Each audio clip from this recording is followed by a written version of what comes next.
Hello, everyone. All right. Hello. So this is a long run, so I'll kind of get it started right away here. But I do want to note that we're going to be playing on beginner. The two modes that are speedrun the most are critical and beginner. Critical, I've dabbled with. It's actually really fun. I've beaten the game on critical multiple times. This is probably my favorite game difficulty across any game I've ever played. It's really well balanced. But we're going to be playing beginner. It is the fastest. You're going to be dealing 1.5 times damage and taking less damage, so it's a really fast mode. So we're going to kick it off here in a moment. So are you guys ready on time? I am ready on time. All You right. wanna give a countdown? Yeah, sure. So 3, 2, 2, 1, go! Woo! I'm going to stare at this timer on the screen, actually, because the first one is in black there, so I was a little early on it. But, so this is Roxas, so everyone knows Roxas from KH1, you know, everyone's favorite character. Yep, and cue the longest tutorial ever. In the speedrun, we'll make it very quick, but yeah, it's definitely a long one, and there's not a lot going on. So, quick things about KH1. Things happen, so KH2 picks up not where KH1 left off, and you're just as confused as I am. So at the start here, we're gonna just beat up this dude here, and then this is where the run actually kind of starts. We're gonna be doing something. We're gonna be doing an RNG manip. So I'm gonna hit here, hit twice, hit once, do a full combo, and he's gonna attack me. I'm gonna dodge it, and I'm gonna finish off the combo, and that finishes the fight. Nice. So that's an RNG manip, actually. The way the RNG works for this game on the PS4 is a little interesting. It kind of functions the same way as it does on the PS2, but a little different.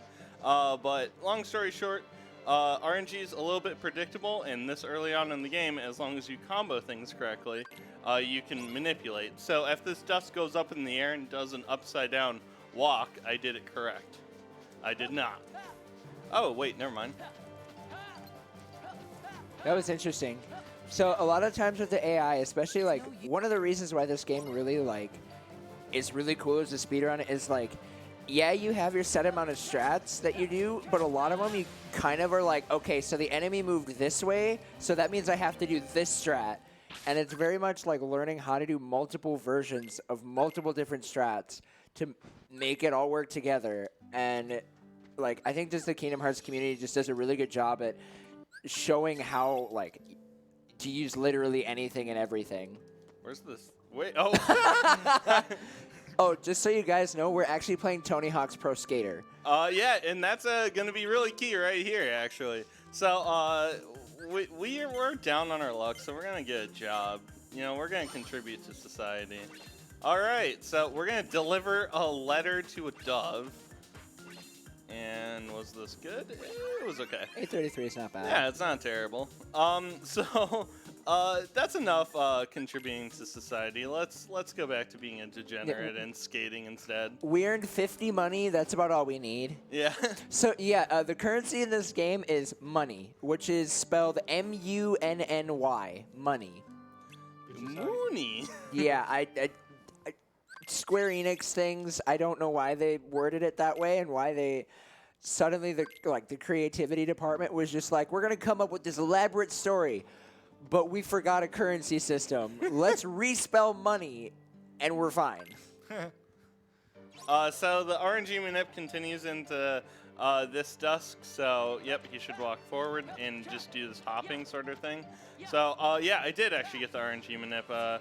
Nice. He just wasn't going up fast enough, so there probably is some random element to when he does the backwards walk cycle. But so this is the first decision in the game. We picked another kind of sword earlier on. That one just gives us 1 strength. What this one does is this one actually changes the abilities we learn through leveling up. So since this is beginner, we're going to pick the sword because this is going to be what gets us certain abilities like combo boost when we do. And in beginner, we don't need defense, and you almost never take magic outside of level 1. So, I actually forget what level 1 takes. But yeah, you're going to be picking this in every single run, but critical, actually, they take the shield because they learn defensive abilities, which is really helpful when you get two-shot by anything in the game, basically. Yeah. So we're coming up to the first boss fight, and we haven't talked about KH2 as a game too much yet, but KH2 is, it's an action RPG, so KH1 began with it, but you can already see here that there's this, like, commands menu on the side, a lot like a normal RPG, but you'll notice I'm doing combos like an action game and doing all that. So it's a cool blend between the two, and it's definitely interesting and unique. And this game added this triangle command system. So they're called reaction commands. So in many fights, a triangle command will appear, and it's not timed like a, what's it called, a quick time event. Also, there's a hitbox. Whoops. There's a hitbox here. There's a hitbox here. There was a hitbox there. Patch. Yeah, so normally there's a hitbox I can hit here. I was just busy explaining. But you don't have to time it. You can just spam it. But it's a really cool mechanic. I really like it. It adds to the spectacle. So we'll be using a lot in the run. You'll learn really quickly how, like, anime this game is. I always, like, can't help but laugh at just, like, it would be like if Disney made an anime, it would be Kingdom Hearts. Whoops, I dropped a combo. I would have gotten 4 combos. So you want 4 combos in there because it changes the cycles here. If I dropped 1 combo. So I'm going to come up here, and now these guys are going to spawn. So I'm going to try to knock them away. It's fine, don't worry about that. So when you don't knock them away, the fight gets a little ugly, and I'm not super good at recovering from that, but now we're recovering from it. So the next combo should kill here. Whoops. Those vines can be, like, the worst thing ever, but still a pretty good fight. Yeah. He actually would have died 1 combo sooner if I didn't drop that combo earlier on. So it's one of those things. I miscounted already because I forgot. And you'll notice we can skip every single cutscene in the game except the very last one. So right here we're going to be doing some things. One of the things we're going to be doing right away, just so I don't forget, we're going to be turning off summon effects, and then we're going to be equipping guard. So summon effects, we'll be using every single summon in the game. So I'm still on a route where you use every single summon, which is really cool. And along with that, their summon animations are really long. So we're going to turn that off, and we're going to equip guard for a fight in a little bit. So these are struggle fights. This game has a lot of mini games and gimmicks. So if we kind of time this right, and I got him out of his corner, but shouldn't be a big deal. We'll just knock him around.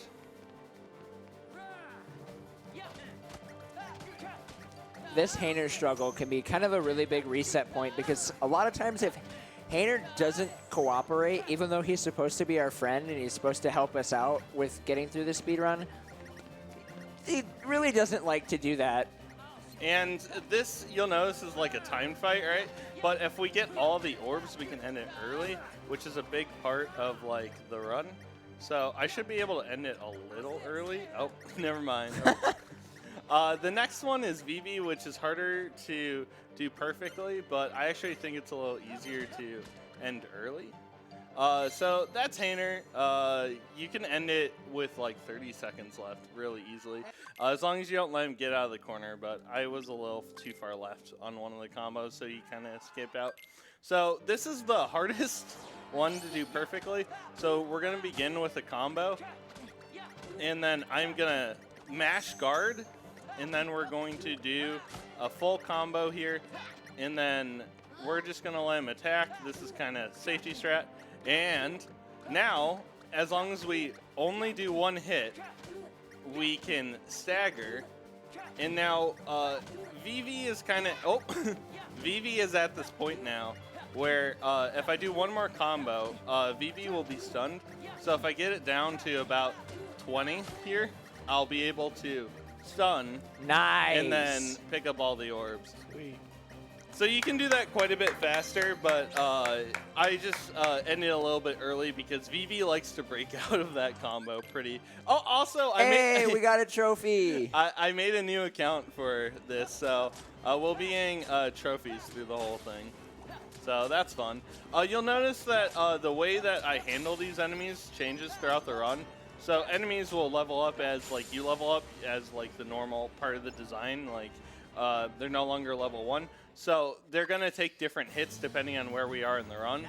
So I'm gonna combo them differently. And this is Axel, which is a really cool fight.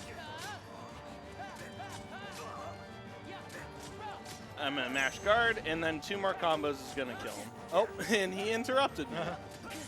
All right, so. Wow, he is not getting staggered. Nah, but we're good now. There we go.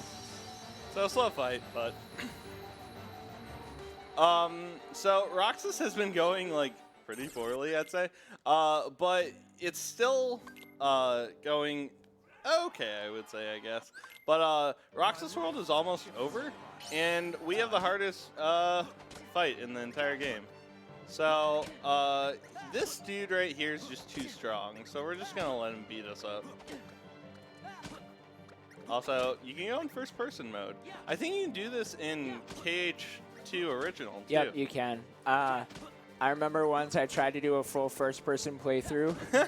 It was an interesting experience. So the annoying part is too, like here, I'll show you. If you lock on, you lose the first-person camera. So it's very annoying. So you have to deal with auto-targeting in this game. And any casual player knows that the auto-targeting in this game isn't that great at times. No. You're like, oh, look, there's an enemy right here, but the game is auto-targeted back here. So what does your character do? Oh, no, he jumps backwards, even though there's a guy that's, like, literally right up in your face. Also, I realized I don't have game audio. So if we could get game audio, that'd be great. I just realized I've been listening to the side, and I've just been fine with it, I guess. Nope, still nothing.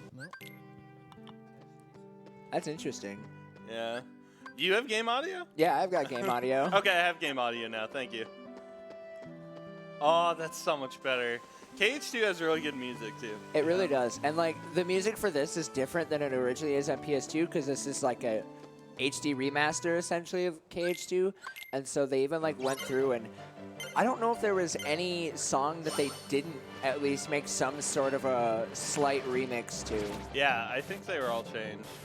So the reason why we lost that last fight I did is we got a medal. So this medal gives us 1 strength, which basically means we have to do less combos and stuff. And it's going to impact not this fight, but the following fight. And at this point, the story is basically we're going around and we're investigating all these mysteries. So if you're paying attention to the story, you know, all that story that we've clearly been watching,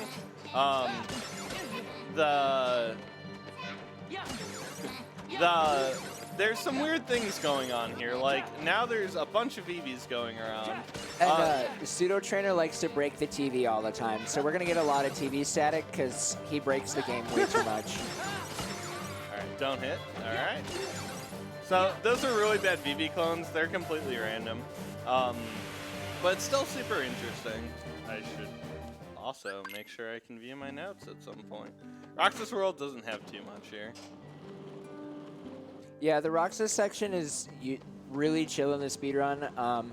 Like, you're probably kind of confused as to where this game is going to blow up, but once we finish up this Roxas prologue, everything, like, as far as, like, the abilities and stuff that we're going to start unlocking, it's going to get real crazy really fast, because we're going to be unlocking a lot of really cool abilities, and, like, that are going to be chained together, and especially, like, the later fights, it'll be, like, you blink and you'll miss them. They're real. I hit the tree somehow. But you can air combo him. I tried it at the very beginning. You have to do a short hop and then attack. A bunch of things in this game. It's faster air combo if you can most of the time. Just because your combo is going to reset with the moment you touch the ground. So it's a good way to kind of do things quickly. But on shorter targets like Shadow Roxas and Shadows throughout the game. You can air combo them, it's just really hard. So this can crash the game, so let's hope it doesn't. Fingers crossed, people. This is bull riding simulator. So it's as easy as you would think. You just mash triangle.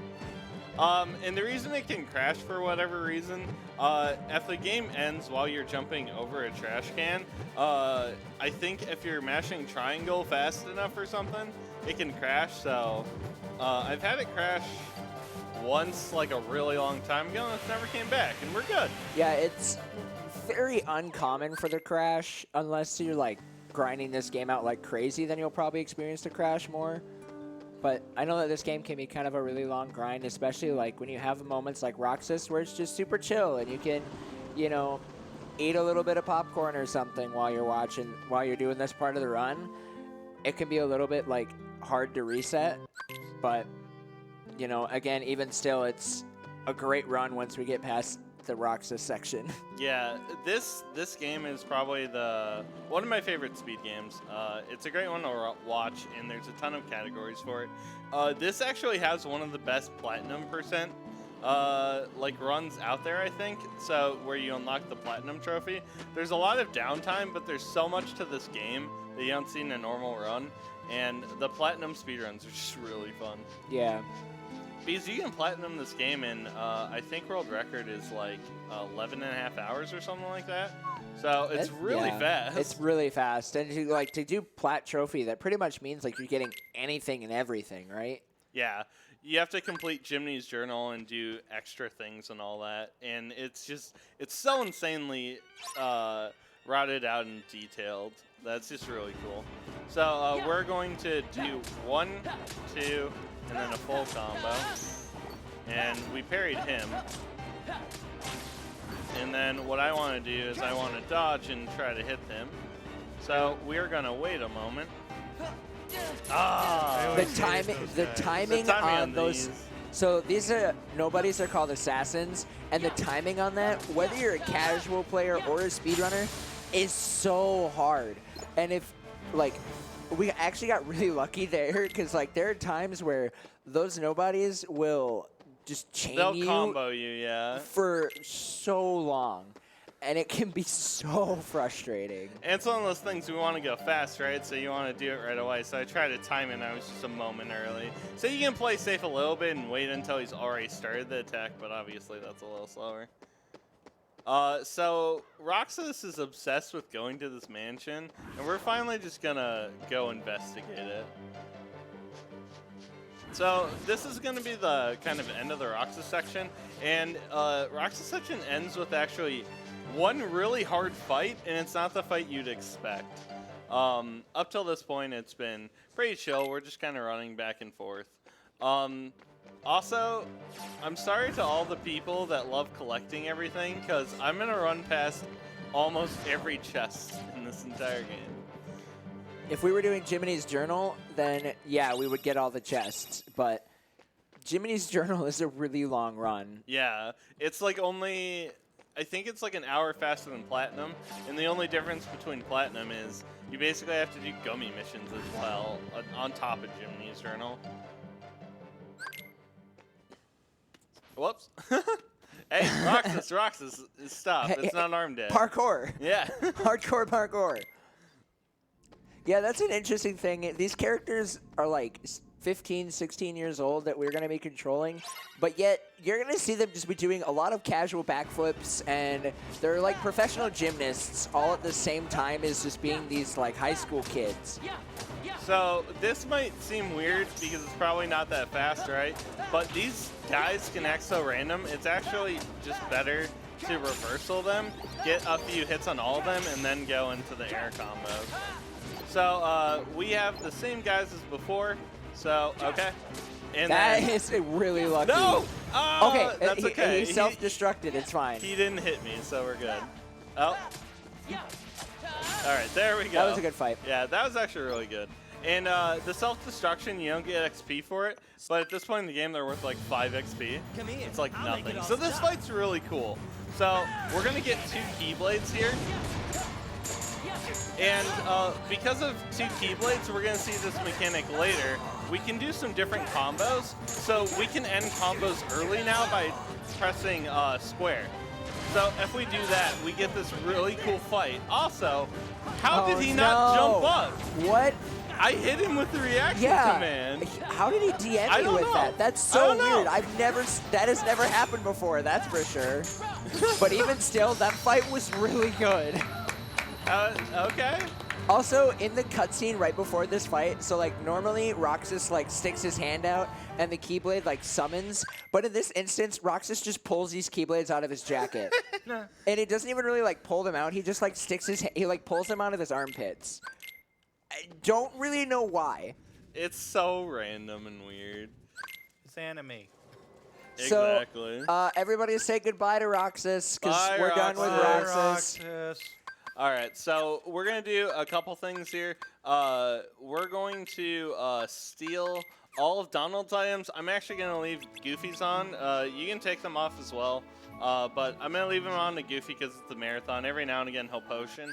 There's one fight later on, though, that if I'm playing really well and he still has potions, it's actually a bad thing. So this might come back and bite me in the butt like an hour and a half from now. But we're going to play it a little safe. So this is Sora. Now anyone who's played KH1 probably knows what's going on, right? Do they really? No, no one knows what's going on. If anyone says they understand Kingdom Hearts, they're probably lying to you. The only way you could understand what goes on is if you play the games in this order. Kingdom Hearts 1, Kingdom Hearts Chain of Memories, and then Kingdom Hearts 2. But Fair. This came out before Chain of Memories, right? No way. No, because the original way, they released Kingdom Hearts 1 for the PS2, and then they released Chain of Memories for the Game Boy Advance. Yeah. Don't know in what way they decided that would be the good way, and then they did KH2 for the PS2. Yeah. Not really sure what they were thinking in terms of like, that's just a good idea for a sequel. But one of the interesting and unique things about the Kingdom Hearts series is with every single game that gets released, like they release, like every game is connected, whether it's a spin-off game or not. They all come together and connect in some way, shape, or form. The mobile game matters a lot. The mobile game, yeah, the mobile game matters a lot, which is a little sad because I don't like the mobile game, but it matters. There's another one coming out. Yay! There's another mobile game? Yes. It was announced recently. Could I actually get the game volume just down a little bit for me? All right, so at this point, this is a timed fight. It's like a minute and a half, but we can end it early on fights. I'm not sure. Hits, I mean. I'm not sure if that ended on time or hits. It was pretty close. But the nice part about that is we get some kind of level grinding in. And we actually hit a strength upgrade there, which kind of mattered a lot during that fight. A lot of these fights are all on these combos, and we leveled up strength during that, so we could start changing how we kill things, because now we're slightly stronger. So a lot of these fights we're going to be doing in this tower, it all depends on Donald, how fast they are. And if you've played Kingdom Hearts, you know that Donald is not a very reliable source. Yeah, you guys probably yell at him for cure and all that. Trust me, we're going to take cure off of him, because it's just worthless. And in this game, so if you've played Kingdom Hearts 1 but haven't played KH2, in KH1, Cure used up like one of your little MP slots, but the magic was revised a little bit in KH2. As you can see, rather than having like a set number of slots that we have for MP, it's all on one line. Well, if you use Cure in KH2, it uses up all of your magic. It doesn't matter whether you're full or one sliver away from dying, Cure will use up, or one sliver away from empty magic, Cure will just use all of it. Yeah, so with that, like, I hated that my first playthrough of this, because I'm like, oh, it's stupid, I want to Cure a lot. But when you start learning, like, this magic system and all the things they add, we're going to see a lot of cool stuff later on in the run. This magic system is so like tight and good, and the annoying part though is it's more balanced because you can't just cure whenever you want, but you have to manage your MP to cure. So if you're a casual player, what you generally did is you used your magic, made sure you had a sliver of MP left, and then cured. Because cure costs your entire bar, whether you have, you know, a sliver of it left or all of it. So it's better if you save it. So we're not going to be curing throughout the run unless something goes really poorly. But to all the people out there that didn't like the magic system upgrade, trust me, I'm with you when it came out. But I really like this one. And probably one thing too with the magic system, because if you were like, if you played it casually the way that I did, this was Mash X Simulator. Yeah. While you were doing anything, unless you needed a cure, and then you just, like, for me, I didn't use any magic unless I needed a cure, and so like that was all I used magic for, and other than that, I just mashed X, and hopefully I hit something and was winning. And if I didn't win a fight, rather than like actually using the abilities that I had, I'd just sit and grind for a long time. Yeah, so this game is probably one of my favorite series for RPGs. Like, I love playing them under level and stuff. A lot of people grind when they hit a wall. I love trying to find different strategies to get through a challenge. This game supports that so much. It really does. You don't have to grind. Also, we'll talk about way later, but levels are fake in this game anyways, so you can just ignore it half the time. So we're out of Roxas World, and we get something cool. So Drive Forms are that double Keyblade that we saw Roxas wield, basically, and we're going to be using them a lot through the run. Valor Form is the first one we get. You're going to lose a party member when you use a drive, and they all level up differently. So Valor Form levels up on how many hits we deal. So in this fight, I'm actually going to make sure to deal as many hits as possible, and because it's a marathon, I'm also going to, there's a couple nobodies that we're going to hit to get a couple more levels that we'd skip on PB attempts. Because leveling up your drive forms is really important.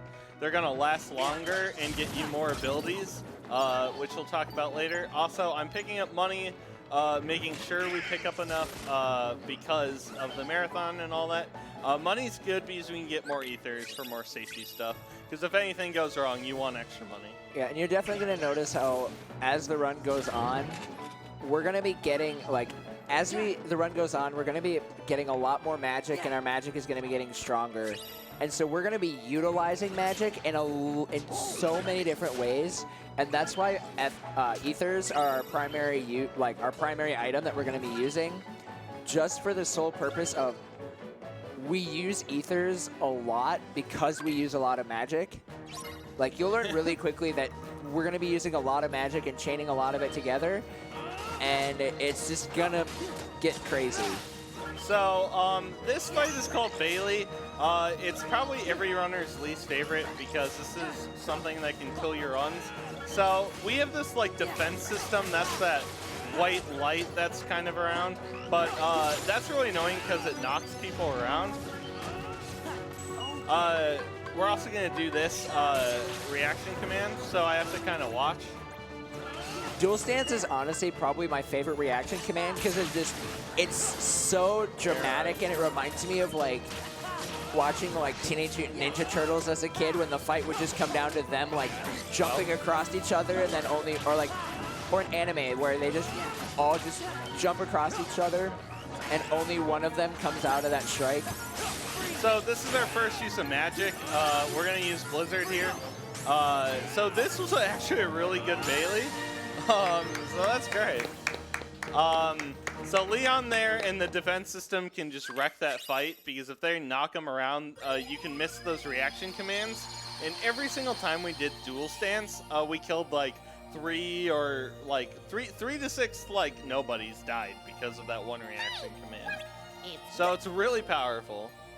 So coming up is probably the least interesting part of the entire run. Gummy ships, so... Yeah! Yay! This is a really good time to go get some snacks, take a bathroom break, just kind of relax. Read donations! Wink, wink, if there are any. Wink, wink, nudge, nudge,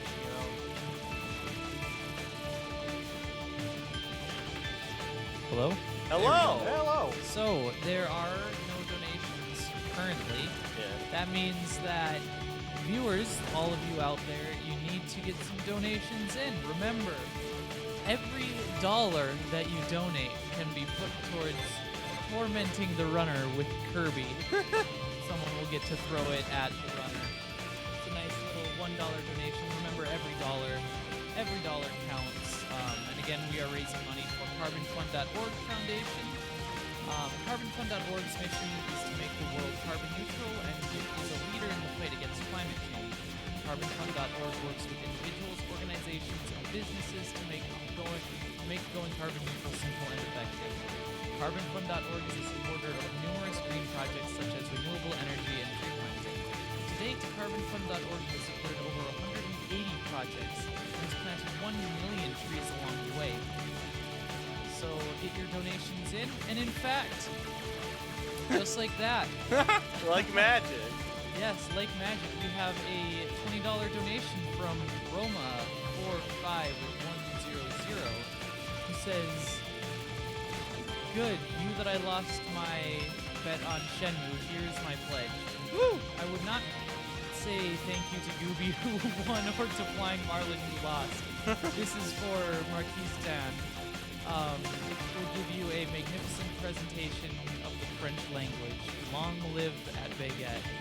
Hey, Baguette! baguette! Thank you very much, Roma. Thank you, Baguette. This Restream. baguette's really floppy. We appreciate it. Extra floppy. Get those donations in. Yeah, so in the gummy missions here, there's really nothing to say about them. They're auto-scrollers. In KH1, you can actually make them faster. So these are much cooler, I think, like a lot more interesting and casual playthroughs than KH1s. But as a speedrunner, these are actually worse, because we just can't speed it up. You'll notice I didn't kill anything, because if we kill too much stuff, we're going to get extra text boxes at the end. So I just spend the whole time dodging, and it's kind of boring. It's kind of boring, but the soundtrack's a real banger. Oh yeah, later on we'll get some good tracks. Like, if this game, like, outside of literally every other really good part of this game, like, the mechanics are amazing, the story is really good, the characters are fantastic, but, like, even the soundtrack of this game is so good. Yeah, it's really good.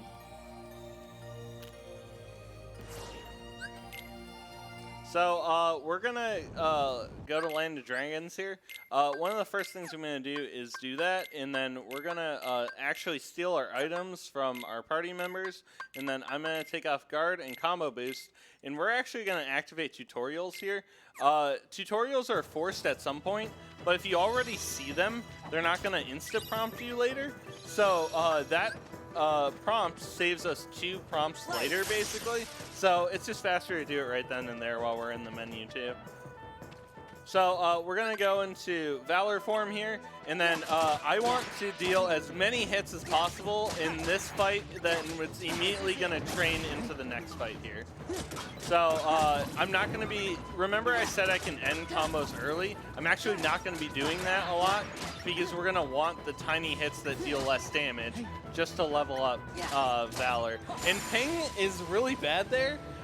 She should kill a couple for you, and you want that, because otherwise the fight's going to go really slow. And I don't think she killed a single one there. Yeah, so, for all you Disney fans, this is Ping pre-training, so this is kind of like the I'll make a man out of you segment of Mulan, where everybody's just kind of learning what it is that they're actually doing with themselves while they're training to fight the Hun army, which is actually an army of Heartless. Yeah, you know, you remember that part of the movie? Yeah, I do. Hey, the Huns were heartless back then. Very true. Historically accurate. So as you can see, Can you guys do something? Like, hey, Ping's jumping, you know, she's on leg day right now. Exactly. So we have to kind of do these missions. We just do them in order. It really doesn't matter. So right here, you'll notice I use fire a lot on shadows.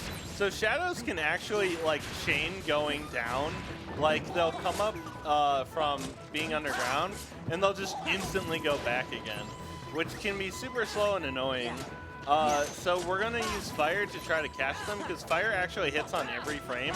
So vulnerable for like 1 frame if they try to chain it, so fire will catch them. So these guys are really annoying. This is probably a lot of casual players' like worst enemy because it's so early on and they deal so much damage. So this strength level up means now that I can do 1 air combo on these guys and they'll die. So these guys are called Assault Riders, so we do 1 full combo and it's going to knock them down. And then we're just going to try to combo them to kill them. This is the Assault Riders. The Assault Riders are also the reason why we switch guard for aerial recovery, because a lot of times we use air combos because they swing faster. Oh, I but, forgot. if we use, and so we can't use guard while we're flying through the air. And the Assault Riders like to do an attack that makes us recoil. And as you notice, he got hit, Sudo got hit once already by one of the Assault Riders. And he did this backflip in the air to immediately recover and go into more attacks. That is what aerial recovery does. And it, like, normally if we didn't have aerial recovery, we would just be flying through the air and we can't do anything until we land on the ground, which wastes time. And because we want to go fast, we don't waste time by doing that.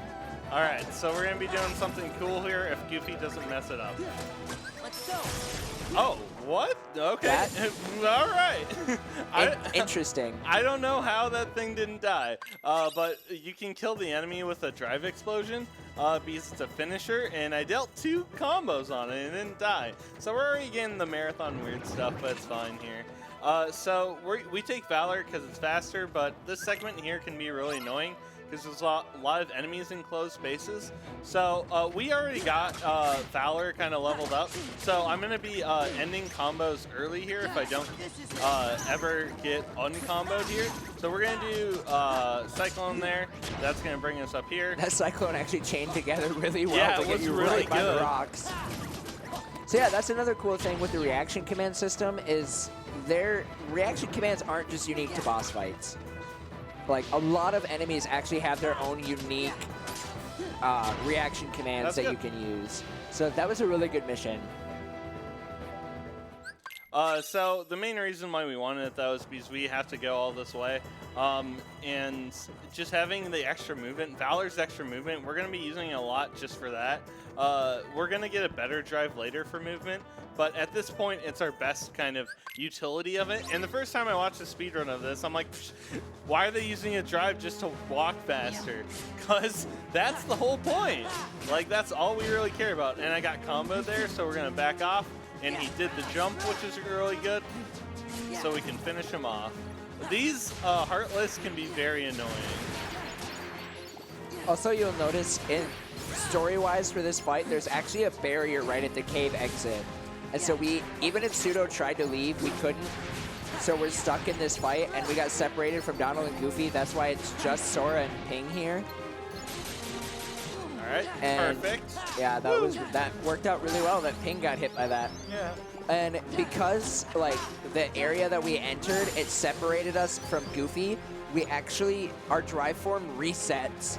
And even though he was in the drive form, because we were in the drive form when he went in, when the fight started, it was like, oh, well, you're out of the drive, you should be out of the drive form. And the game kind of gets confused, and so they just give you max drive again, which allows us to, right after the fight, activate Valor again to run now to this next segment. Yeah, it might be like this prevention of the feels bad moment, because let's say you use this drive form by accident and then you go into this cutscene and then they take it away from you. You're like, oh, I lost my form bar for nothing. So it might be intentional, it might not, no one really knows. But we abuse this mechanic a lot, actually. And if anyone's ever tried to 100% this game, like the original or even this one, you probably have abused this mechanic yourself. Because if you go out to the overworld while in the drive form, it gives you your drive bar complete. So even if you just have a little bit of drive left, you're going to get the full bar back. So this is another time fight. This one we can't make end early, so we're just going to be grinding XP and money. So, if there are any more donations, now is a really good time for them, because we're just going to be fighting the Hun army of Buzzstormers and Lance Towers.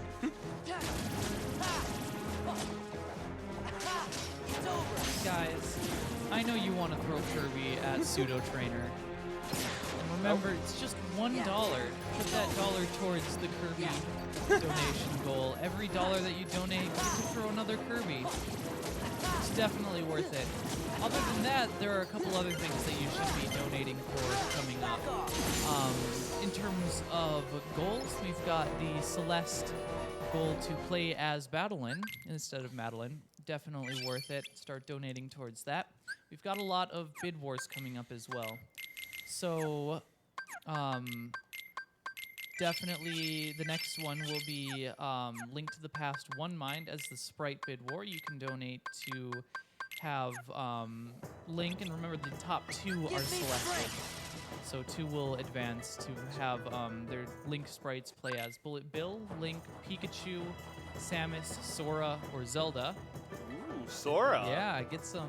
There you go. Donate for Sora. Donate for Sora. Get some Kingdom Hearts representation in there. We've also, coming up, we have Super Fancy Pants Adventure Pants Color. Red is currently in the lead with $2. You can also choose orange, green, and blue. Donate for your fanciest of pants. Donate for the fanciest pants.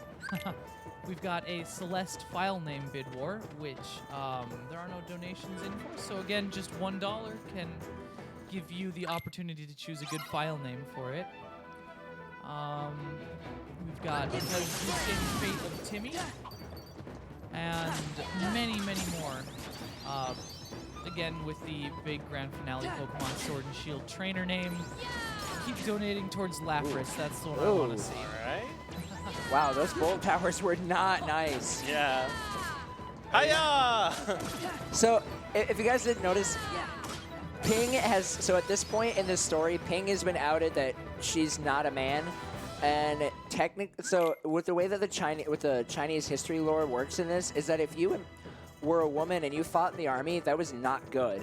And also, technically, even still, what happened was, like, she lied about it, and so by law, she should have been put to death, but because she saved her captain's life, he literally said, I owe you my life, and so he's saved by not executing her. He feels like he actually pays that debt. And so now we're fighting the leader of the Huns, Shan Yu. But anyway, so Ping has gone back to being Mulan, which has suddenly made her really good at fighting. Yeah, she's much better now. She went from being super clunky now to she combos a lot of her attacks with Mushu, who's like her spirit guardian kind of thing. And like now that all of her attacks get comboed, I don't know. you'll see it here because we're suddenly using a limit, which... So normally you don't like get that prompt like that, so I guess she had nothing better to do. So I was trying to do the prep for the reaction command, and there we go. Yeah, I guess that works. By the way, that armor is like super constricting. You're just justifying something that doesn't matter. Just because you're wearing armor doesn't mean you still have to suck at fighting.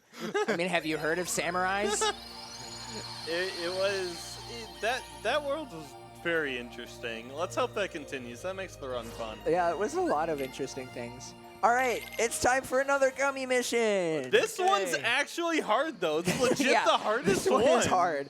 I don't know. I don't think this. Well, at least for me, this one wasn't the hardest one, but this one is probably my favorite. Oh, it's really good.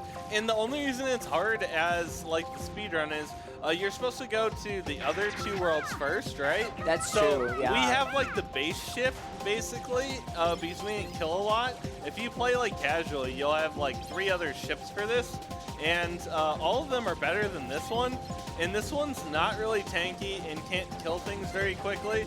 And we'll come up to a pirate ship here soon that can one-shot you pretty quick. Because they're pirate ships in hyperspace. Yeah, you know, makes sense. Also, if you guys are feeling bad that Sora's killing instant people, part of the lore in KH1 is that Heartless fly ships. So every single one of them probably got a pilot's license at some point too. Yeah, and every single Heartless flies ships, but nobody else does. The only people that we're gonna see in these gummy missions are either Heartless or nobodies. There's nothing else. I don't understand the lore of this game. I think I would recommend a YouTube video by a video game junkie that explains the lore. That's a good one. Because we all know that this is just an elaborate dream sequence had by Tigger. That you actually will not, we won't meet Tigger in this run. Oh, it's super sad. Yeah. So one of the things that I really liked about KH2 actually is I actually really like how 100 Acres done in these games. And then KH3, like they're just like, oh, I guess we need it.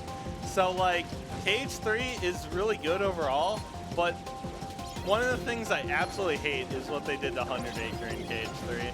It's just like non-existent, and it's a couple mini games. Spoilers, I guess, but That's really sad because 100 Acre, like, it's really fun. yeah, Still. even though like the purpose of 100 Acre is just like to fill in a lot of mini games, the story that's associated with 100 Acre Wood, especially if you love like the Winnie the Pooh characters and stuff, it's so heartwarming, and actually just like, I don't know, like especially with KH1, it hit me in the feels. Oh yeah, it's really cool because basically we'll see it in a little bit here, but in KH1, the book gets like broken up and you find pages and you like help them write the story, and so it becomes part of the world. So that's cool. And then this one, it gets attacked. We'll see that in a little bit, and we have to kind of put it back together. We're gonna avoid it because we don't care in the speedrun. And then in 3, it's just like, oh hey, here's the book. Go play a minigame. Yeah, the only time that 100 Acre Wood matters in terms of speedrunning wise is if you were doing an all worlds run. 100 Acre Wood is included in that. So that would mean that, like, that actually kind of makes the routing a little bit more unique because you have to find torn pages all throughout the world, all throughout the run. And so, like, it becomes really unique in the routing for it for all worlds because you have to know where all spots too. They are in really dumb spots. I remember spending way too many hours scouring every single world looking for these torn pages, just wondering how in the world do I just get to the end? We're coming up to probably the hardest early game world, I'd say. Olympus Coliseum is really cool. This is one of my favorite like worlds in 2 because it was in 1 and they just make it way more epic, I think. Really do. Because we get to go see the underworld and the normal Coliseum this time. So it was one of my favorite parts casually, and I still really like it as a speedrun. It's got some really cool fights. But anyways, here's Meg. Meg is my favorite character from like old Disney movies. I don't know why. Because the usual princess archetype wasn't like, it didn't interest me as a kid, but like Meg's story was cool. I really like Hercules as a kid. Meg is the sassiest waifu. So we're just casually walking to Hades. Sorry, Goofy. One thing you'll notice too is you'll see that our drive form is chained up. Now that's explained lore-wise, but because we focus so much, nice. that was a really good damage boost. But you'll see, like because we've been focusing on the lore so much, we really won't see the explanation of it. But essentially, we're in the underworld, and as they explain in the world, in the lore, it turns heroes to zeros. And that takes place, and we can't use drive forms while we're in the underworld. You can still kick Hades' butt, though. Yeah.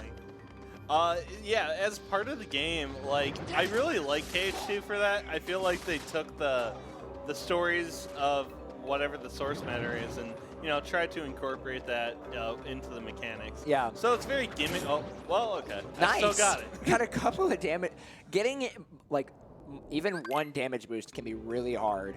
Yeah. That first one was really good. Yeah, best fight ever. That's it. Yep, having to go Over. That's it. James Woods. We did it. We beat Hades, guys. Yep. AKA James Woods. Goodbye, Kier, Donald. You don't need it. Please don't use it. This is Orin. If you played Final Fantasy, you know who he is. I'm going to be honest. I haven't played the game he's from, but he's really good in this game, so I hope he's good in his Final Fantasy game. Yeah, I don't really understand as to where they decided to make Kingdom Hearts and think, hey, let's take Final Fantasy, this very serious, very epic RPG, and combine it with Disney. It's the weirdest crossover, and I love it. It is honestly the weirdest crossover. Like, as you probably noticed too, back in Hollow Bastion, had Leon, who's actually Squall. If you played, I don't know what all games Squall is in, but I know he's in FF8. I only know that because of the GDQ run. But, like, that's who Leon is in this character, and I don't know why they changed his name for Kingdom Hearts, but they don't call him Squall in this, they call him Leon. Wait, what? Yeah, Leon's actual name in Final Fantasy is Squall. But they changed it in Kingdom Hearts. I don't know why. Okay, good. We got it. barely Phil. got that back. No, Wow. That cry is a really good reaction command. Sorry about getting into lore, but the whole thing though is that the girl calls him Squall, and he goes, "Not here, please." Yeah. I don't know. It makes no I sense. don't know. I don't get it, but Ah. Okay. Don't hit me. Don't hit me. All right. I took a lot of damage from that bat earlier on, so... this is a little Monka-esque. Yeah. Normally you never... Okay, we're cool. good. We got Yeah. potion. All right. So normally you never really worry about your health in early game and beginner. Don't worry. This is fine. Yeah, see, our health is fine. I don't know what you're talking about. And then we're going to use a limit. We've kind of used them from here on out, but these are basically super moves where you pair with another character and it takes your whole MP bar. So this is really scary and critical. Also, I want money. I'm only caring about money so much because of the marathon. Normally, you would just not really care and you'll get enough money throughout it. But more money is more ethers, and that means more safety. Also, we hit a cutscene, so the game just decides, oh, you hit a cutscene, so full health and magic, you're fine. Every time. You gotta love it. It's great. So that was kind of it for the underground section for a moment. Now we're gonna go up and play more mini games. Yay.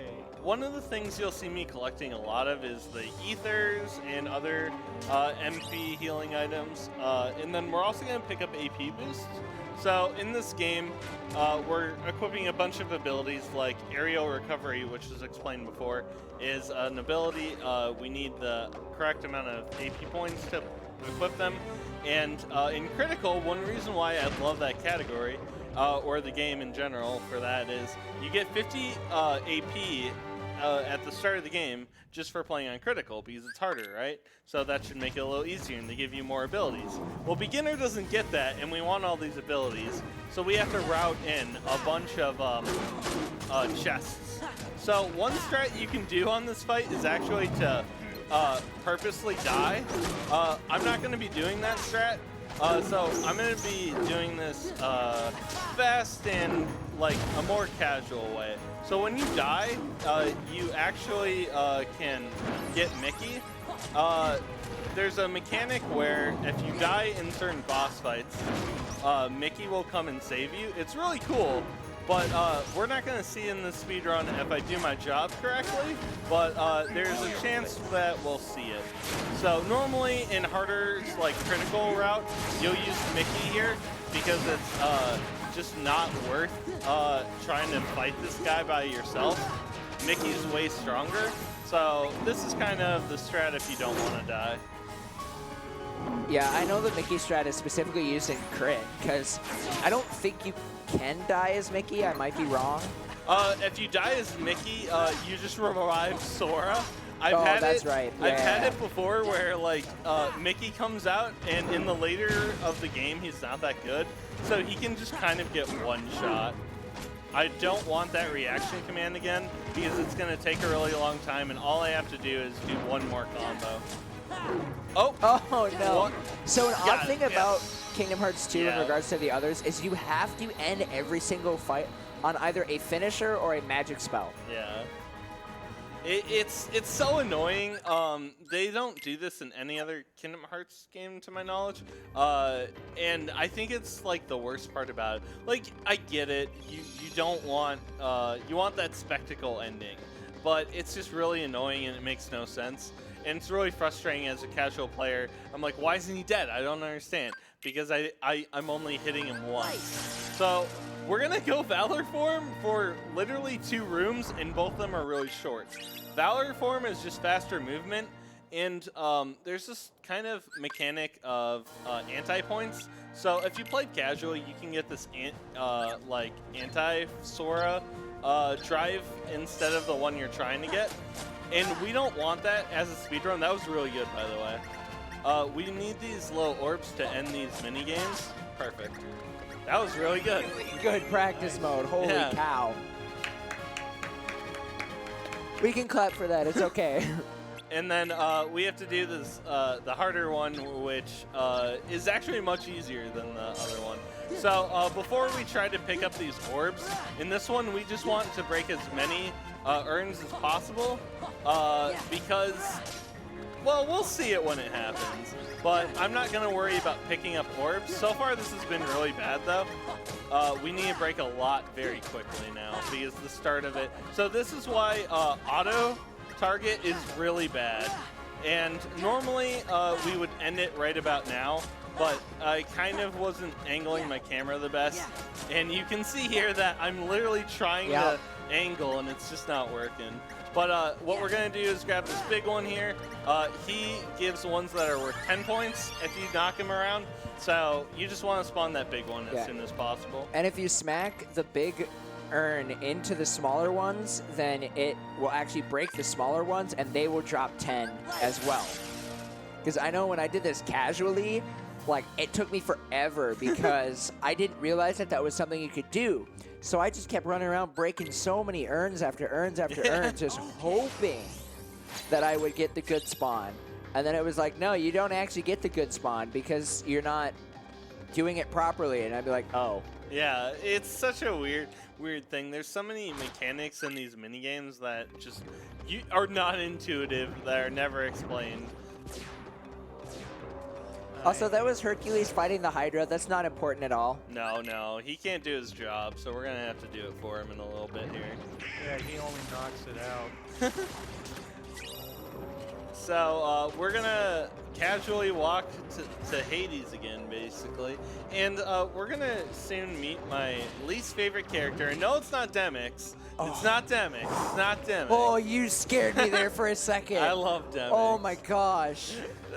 It's the fight after this one is my least favorite character in basically the entire Cage series. That makes sense. That makes sense. I hate him, man. The guy with the guitar? No, Demix is great. Demix is great. We love this man. Demix is my favorite Organization 13 member. How? You don't know anything about him. No one does. That's why, nobody knows anything about him. He's so mysterious, but yet he's freaking hilarious. Especially like at 358/2 days, where he's just, the whole time, he's just sasses Sora, and you're just like, you're just some weird dude with the water guitar. So these things, for whatever reason, hit really hard. Even in beginner, I can get 2-shot by these guys. I don't know why they're so strong, but you never want to get hit by one of them, and they'll combo you and just chain you to death. They're really easy to kill, though. Also, Demix thinks we're Roxas. Yeah, you know, Roxas, obviously. But we don't know who this Roxas guy is. Yeah, more plot. That entire tutorial, Sora knows nothing about it. Yep. Also, you'll see now we have our drive form. We grabbed the Olympus Stone, which helps us to now use our drive form because it like cures like the underworld sickness kind of thing. And it's gonna be really beneficial because we got this annoying person here, and his name is Pete. I hate Pete. If you guys like Pete, I respect you, but you're wrong. So this is a time section. In the meantime, we're gonna pick up money. And if we kill everything quickly, we can get some bonus XP. But I actually don't want it. So the world we're gonna go to after this one, I don't want to be a level 14 for a certain fight, and I did really well in Land of Dragons, killing everything. So I'm going to I'm gonna kill these guys, but if we get the bat spawns after this, I'm not gonna kill them. Because if we get level 14 before it, I'm gonna be honest, I don't remember how that fight goes, and it's really bad. So I want to be level 13. So now we're just gonna waste our time. Let's help Meg. Honestly, though, I am a fan of the encounters within the old black and white style. Oh, yeah. Timeless those are River is cool. really cool. And we'll get into Timeless River more when we get there. But honestly, Timeless River, I think, was one of the best ideas that they had. So we finished up the timing event, and now we're just going to be fighting Pete. We've got our friend Hercules here. And we've got Valor Form. We're going to be using a lot of different I stuff have no here to idea just how I saved that. destroy Pete. And if it wasn't for that pinball, this fight would have probably gone about as perfectly lucky as it could have been. That was That's an still good. insane Pete fight. With how bad it went at the start, that's really good. So you want to be close to Pete so the back cry deals more damage, but reaction commands can be, it's not wonky, but like they can kind of change within a moment, which is kind of annoying. And let me double check my notes, I don't want to forget anything. Yeah, I knew I forgot something. We take off guard again, and then aerial dive and Trinity limit, and then I'll just set that up. Perfect. So this fight is really annoying, and the speedrun is going to kind of make quick work of it, honestly. So this is Trinity That was for him. good. That was a good first Trinity. So Trinity is really broken, especially on 60 frames per second. So there's quite a few differences between the original version of this game. Woo! Okay. So as you can see, the first phase of this fight's already done, Yeah. just by one Trinity. So as you can see with the Hydra, you want to behead it. Oddly enough, you actually behead the Hydra multiple times, and that's how you beat the fight. Even though, if you know Greek mythology, anytime you cut off the head of a Hydra, 2 more take its place.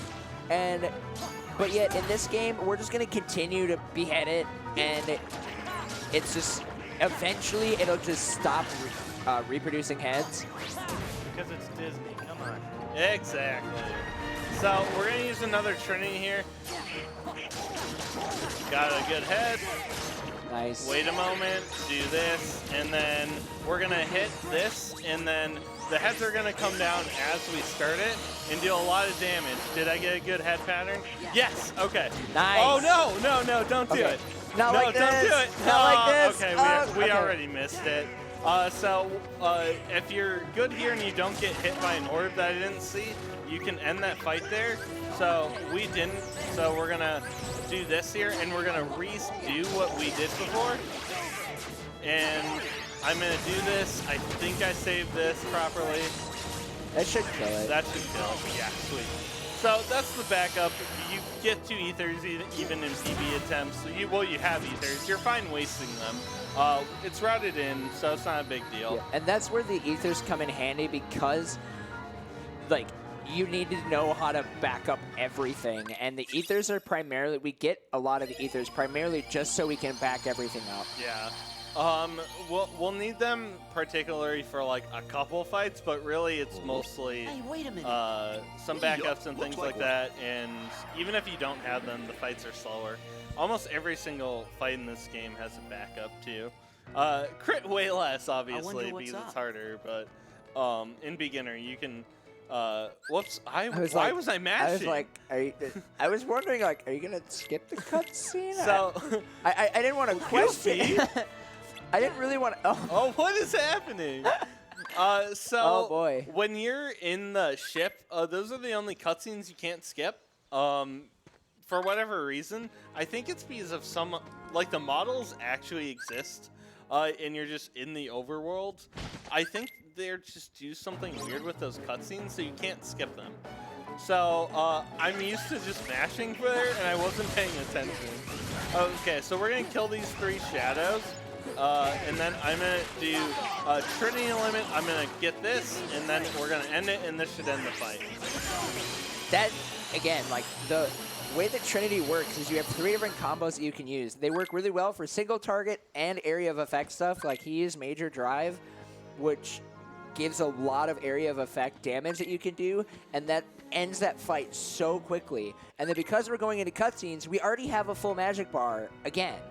even though it doesn't So necessarily, good. even though it doesn't matter here because we're done with this and But we're going we'll see into a that a gummy lot menu. more.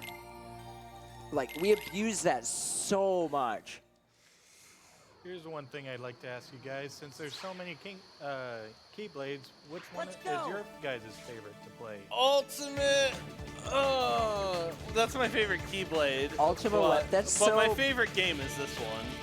Ultimate Weapon is your favorite. That's Yeah. so basic. I know, but it's so good. I mean, if you're talking stats-wise, then duh, Ultimate Yeah. Weapon is the best. My favorite design is Oblivion, actually, though. Yeah. Oh, so you're edgy too. Yeah. All right. All right. I think my favorite is it's actually the one that you get near the end of Ventus' story for Birth by Sleep. I don't remember what it's yeah. called, but it kind of looks like Riku's Keyblade, but like Yeah. it's like if you take like the layout of Riku's Keyblade, but give it like the color scheme of Oathkeeper, and I love that design so much. So this is a bathroom break in the run. You can literally stand still and live through this. Yeah, because like we said earlier when we were going to Olympus Coliseum, we did the gummy mission there, which technically we're supposed to do this one before we do the Olympus Coliseum You're one. supposed to do this one first, I think, right? Because Beauty and the Beast is the lowest combat level, right? Yeah. So casually, I think you go to Beauty and the Beast first, even. See, I always went to Land of the Dragons first. Yeah, like it's when way I casually cooler. played, I always went to Land of the Dragons first. Yeah, so like, I think even then, you would go to this one first, so it's super easy.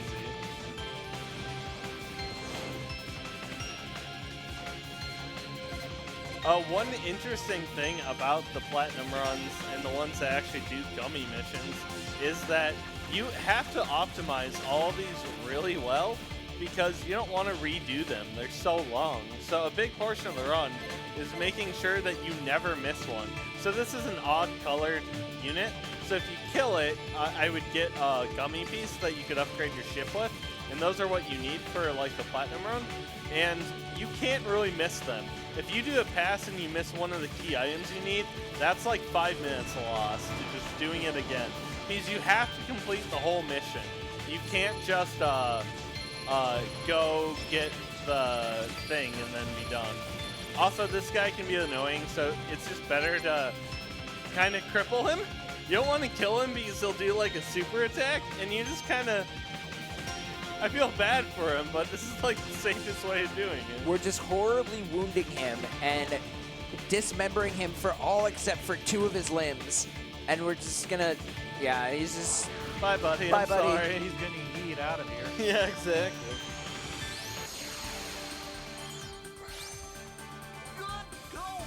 So, we're going to be doing a cool fight almost the moment we enter. So, you've already seen Trinity Limit use like 2 fights back to back. We're going to instantly end this next one because it's basically, there's a bunch of shadows. And the fight ends when like you hit shadows like 30 times, right? Well, Trinity Limit is really good at that. So, and that's it. So we'll start using this, and then it's over. Yeah, We did, like, 60 probably, hits. I think we would have climbed to 100 there if the cutscene didn't start. And again, even though we used a limit, but because we entered a cutscene, our magic bar is full. I don't remember. Oh, no, I don't drive. I'm good. Are you Right, good? yeah, I'm good. You're scaring me for a second there. I Hi, don't, Belle. I don't drive yet. Hi, Belle. I wasn't supposed to talk Hi, to you. Belle. That's later. We're going to talk to the character later, but... Also, so there's some Heartless that actually take place in the gargoyle statues. Not gonna lie, I had a couple of jump scare moments as a child. We'll pass by them later and we'll shout it out There- because it's really kind of funny. Also, this mini game is so annoying. It's harder than it looks, to be honest. But we're gonna be pushing Miss Wardrobe here. And you get in this rhythm of mashing, but if you mash too much and you get the Waken, she will actually yeet you across the room and then she'll move back over in front of the door. And so you would think, oh, just, you know, don't mash that much. But when you want to push her, sometimes you just go for it and then you regret it. Yeah, exactly. And I swear, if you ever do waken her up, she'll do it way more constantly. Yeah. So I'm level 13. This is the fight I wanted to be level 13 at. So the strat should work. It's really easy on level 13. Level 14, it's really complicated, basically. But we're going to do one air combo. We're going to release this dude, and then... Oh, no! Don't Those do this to me! gargoyles. Oh! The gargoyles, Kill the man. Wonder Team. So, this is the fight we didn't want. We could end the fight instantly there. But gargoyles. But gargoyles, yeah. So we're gonna have to do something that's really annoying. So it was perfect. All we had to do was end my combo there, but we got hit by a gargoyle the last moment. So that's unfortunate. Sorry I can't show off the one cycle. It's really cool. Beginner can do it. Crit can't, I think. So it's a cool thing to show off that's like a beginner exclusive thing. We're also going to need to, use this drive recovery. So this drive recovery is used later on in the run, but you don't need it. So if you do wind up 2 cycling here, you just grab that drive recovery and then you're good to go. Also, this is the hardest mini game. Anyone who says otherwise, like, casually this thing stinks, right? Because you don't understand what's going on. And if you don't clear out these boxes, basically Cogsworth like will fall down and you have no idea what's happening. So you just need both these characters to put this out. But casually, if you're not paying attention, you don't understand what's going on. Let's say we are over here and Cogsworth loses grip. You have to walk these characters all the way back, and then he'll like quickly lose his stamina again. It's just horrible. I hated it. I'm pretty sure the meter drains faster on 2FM than it does in 2E as well. Yeah, a lot of bars act a little different because of the 60 frames per second. Okay, perfect. That was really good. Look how close I was to level 14. So I'm glad I played Olympus right then. So we need level 14 for this fight, but we want to be 13 for that other fight. So at the start here, we're going to use a reaction command. And then just one ground combo. Oh. And then... And now we mash. Because apparently Cogsworth does a... I don't know magic. why, but I don't Cogsworth is magical. But yet, he's also an enchanted clock. I don't understand Kingdom Hearts lore. He's the head of the household. He's supposed to be the one that snaps everyone into place. Just don't pay attention to the movies on where everyone ignores him. So this is why I talked to Belle before, because you have to talk to the wardrobe, and I just got it confused. And also, jump scare! Oh, also, in the actual lore of Beauty and the Beast, it takes place in France, so shoutouts to Baguette Restream. Baguette! Yeah, baguettes. Alright, so these next 2 fights are really interesting, and I hope that I can at least make up for the non-1 cycle. So Beauty and the Beast has 3 boss fights that are all super cool. Oh, I have no idea why you didn't go out. Okay, well, never mind. Alright, let's do this beast. Come on. I went back enough, so that was super weird. So what he did there by going back is he tried to manipulate the AI of the boss so that way he went to the right spot. But because he's a boss and because AI, they typically don't actually care of what you try to do. There we go. So there he just used Thunder as backups to end it. Still a pretty decent fight overall. It's one of those fights that if it goes poorly, you get really good at fixing it, because even if I got the start right, you want to get wood no skip, which is kind of hard to do. So I'm going to back up a little bit more. So I need to do a full air combo there because we didn't have Valor at the start of this. And then we're going to do some air combos. So I also didn't mention why. Oh! I also didn't mention why we went to the worlds we do. So we wanted this Keyblade. We're gonna end this a really cool way too. Slingshot. All right. That actually went really well. It would have gone a little. He lost a little bit of time because he, when he went to do the one air combo, that would have ended a lot earlier. But then the Darkthorn decided, hey, we're just gonna yeet ourselves backwards and start doing this funky move. And yeah. Yeah, it was really close to being good. So yeah, the reason why we went to the world order we did is we wanted that Keyblade as fast as possible, because this one, Hero's Crest, will, do more damage if we do an air combo than our base Keyblade. So at this point in the game, we want to do as many air combos as possible because we're going to be dealing more damage. Also, if you guys played Kingdom Hearts 1 and you always were mad because Disney Castle was on that like awkward side of your gummy menu and you couldn't go to it, Kingdom Hearts 2 fulfilled that. And I'm not gonna lie, that was one of my favorite things about KH2 is being able to go to Disney Castle, because I wanted to go there so badly in KH1 and you couldn't.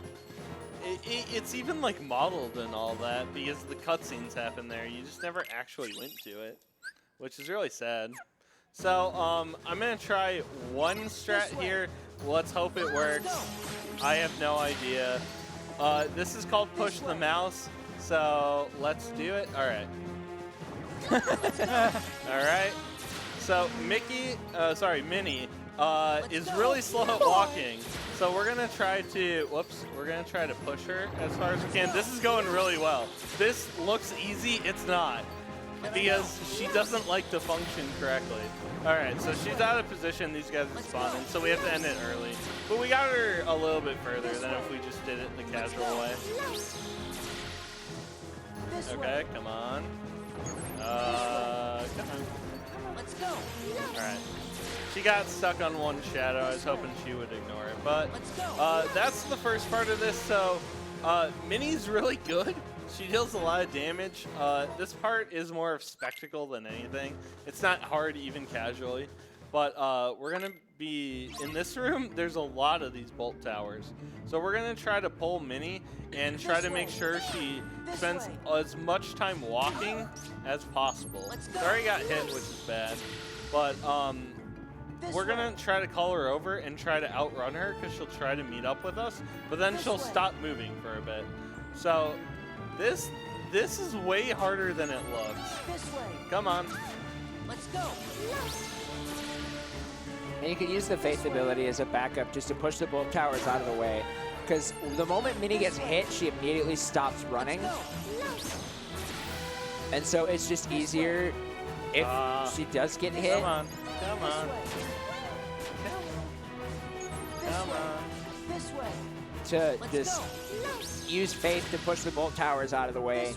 And then you can just keep going. She's being really fast. Normally you can call her and walk away before she comes see you, but she's like being really responsive to that. So that should be good now. Yay. Come on. Hey, hey, over here. This way. Over. This way. No, Minnie. no, Minnie. Minnie, That's not Minnie, the. Minnie, No, Minnie. Minnie. Minnie. Thank you. She was like. There we go. She was like 1 pixel away from that. So my favorite new world is coming up. So one of the funny things I did was create a new profile before this run, because if you ever accidentally bring up the save menu and you have even like 5 saves, the game is so slow and laggy.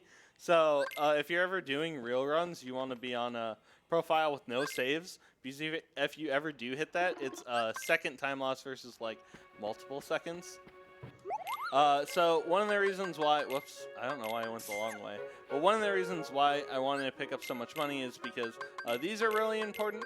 They give us 2 strength, and they're very helpful for this point. So now we just have 4 more strength than before, and we're gonna see a really big change. So Pete without those rings will take way longer than this. Watch this. I'm actually a huge fan of like the grainy sound to this. Oh, it's Wow. so cool. That fight went insanely fast. Yeah, it's super fast with the rings. So also one thing that they did too that I just like kind of nerded out there for a second was when he entered drive form. They don't do this in the PS2 version, but they actually like even muffled the sound as if of him going into the drive form, and they don't do that in PS2. And even though I've been following this run for a while, for some reason I just now noticed that. So, this is Chicken Little. So summons, a lot of people did not use casually, I would say. Summons are like the best thing in KH2. So, what Chicken Little primarily does for the speedrun is he will basically bring enemies close to us. So that's why I'm walking away from the enemies, because he'll bring them all close, which means that I can do things like fire, which is an AoE move. And then we can do things like that, where we just, he's such a good crowd control tool in the run. And this is basically Chicken Little World. We have to go through 3 of these windows. We're going to use him in 3 out of 4. And the last one, we just have a faster way of doing things and it wouldn't be helpful. So we're going to summon Chicken Little here. I'm going to do these fires. And then, so this window is so hard casually, but Chicken Little makes it so easy. Because these fires will set the building on fire, and like casually, the game doesn't really explain that. So you just, it's really hard to know what's happening and why you're losing. Yeah, we got the rage machine here. All right, so I'm gonna get these guys all together. Okay.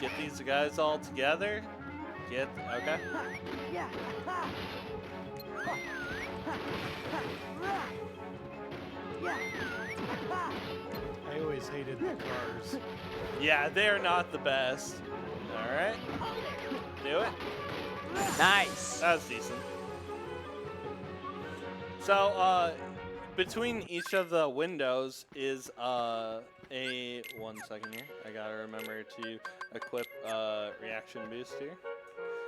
So between each of these windows is the is a cutscene. So that's why we're getting our drive form back, and it just makes us insanely fast.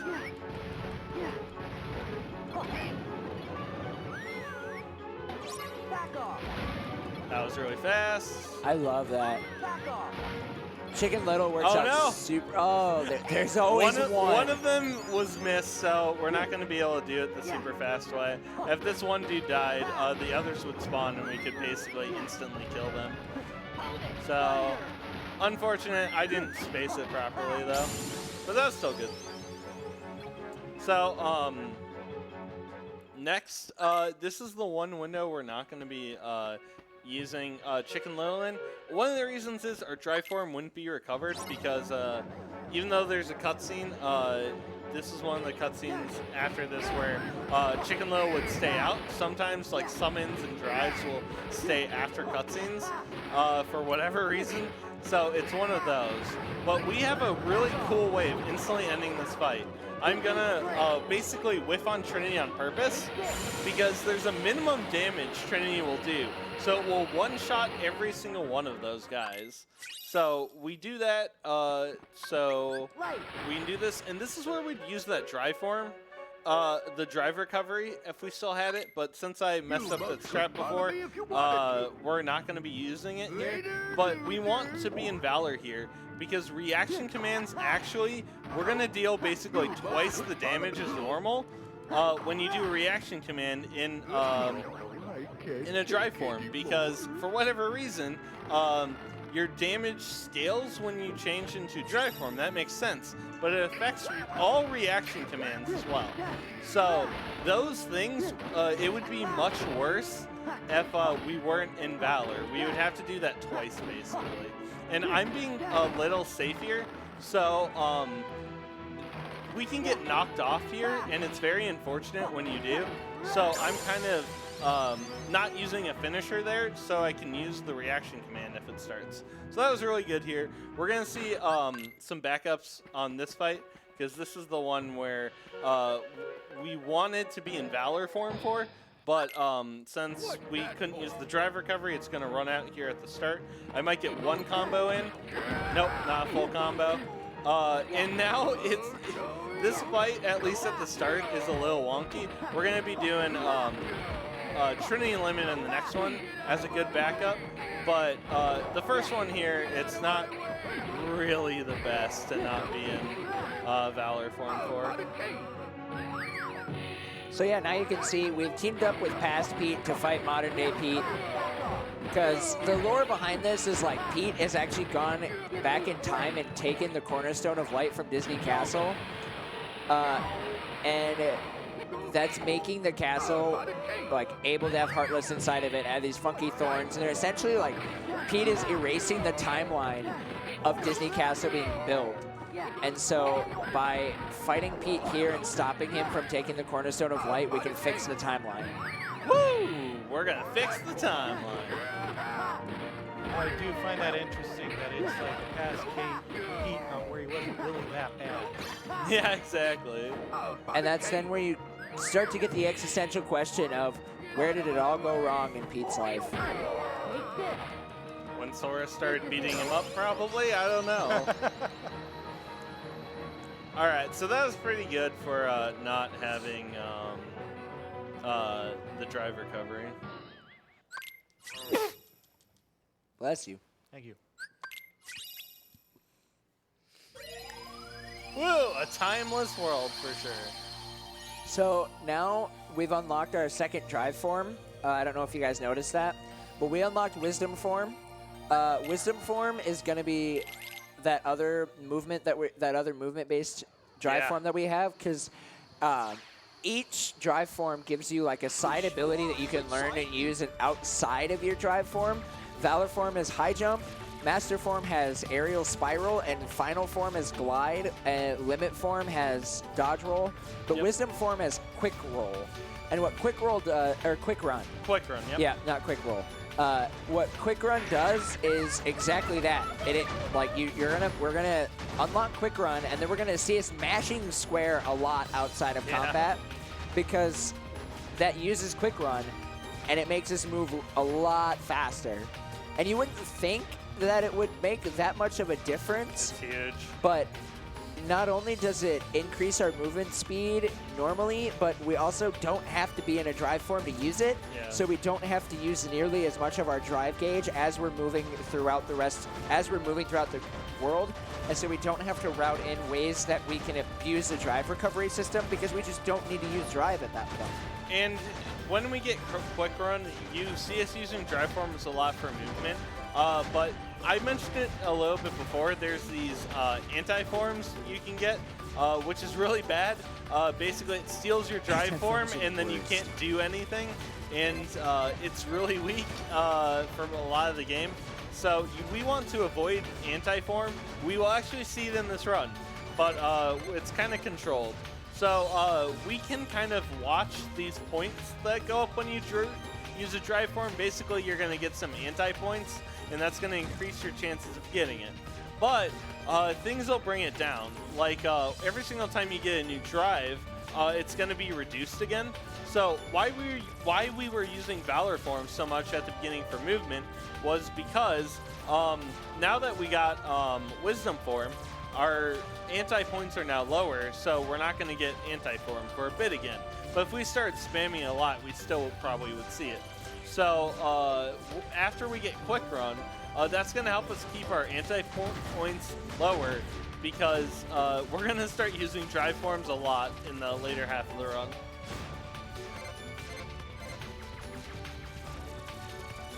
Gotta love gummy ships. This one's super long, but I think this one's the longest, isn't it? I think so.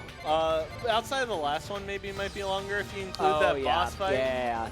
But yeah, this is the halfway point for gummy ships. We only have 3 more after this. So at least that's good, because no one wants to play gummy ships. I know I don't.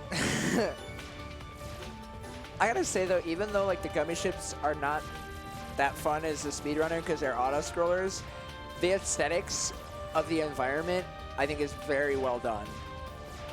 And so, like, and it's where, like, they're a lot more interesting from a casual perspective than KH1 because there's just the funky backgrounds, whereas every single gummy mission in KH2 is super unique.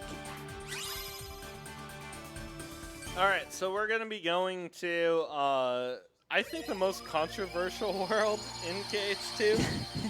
Some people love Pirates of the Caribbean in this game. Some people think it looks horrible. So I'll let you guys decide. I don't know. I don't mind it really at all. But I get why some people don't like it. It's just a very odd thing to have very characterized, like Sora here, and then there's these more lifelike pirates and things like that. So pirates are really interesting. So you can only damage them in the moonlight, but also they're very weak to magic. A lot of people actually don't know this. That's the best way to fight them.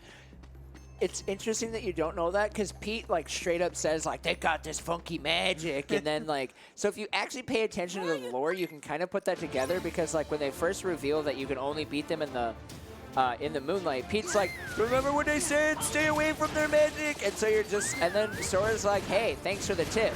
And you would think that would give you the hint, use magic. But I know for myself, nah, I did not get that hint.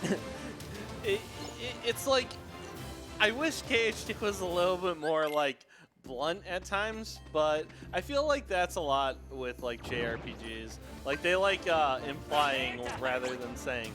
Also, we're going to use a limit form here to use up the entire summon bar. Summons can also level up. So I'm going to swap these guys, and we're actually going to change their AI. This is one of the coolest parts about KH2. It gave you a lot more control over your party units. So we actually turned off Donald. Donald will no longer like attack anything. So we're going to be turning off Goofy a little later, but why am I in the air? But anyways. Because that one little ledge right there. All right, and wow, cool, whatever, good enough. But for now, Goofy can still do damage and is a little bit more helpful, but Donald just wastes his MP, so it's not worth it. So we're gonna kind of go into Port Royal here, and we're going to go into another time segment. This one we can't end early again, but the nice thing about this one is pirates are actually worth quite a bit of XP. So we're kind of getting to like, there's like 3 parts of the game, so we're kind of in like part 2. So I want one more, good enough. Come here.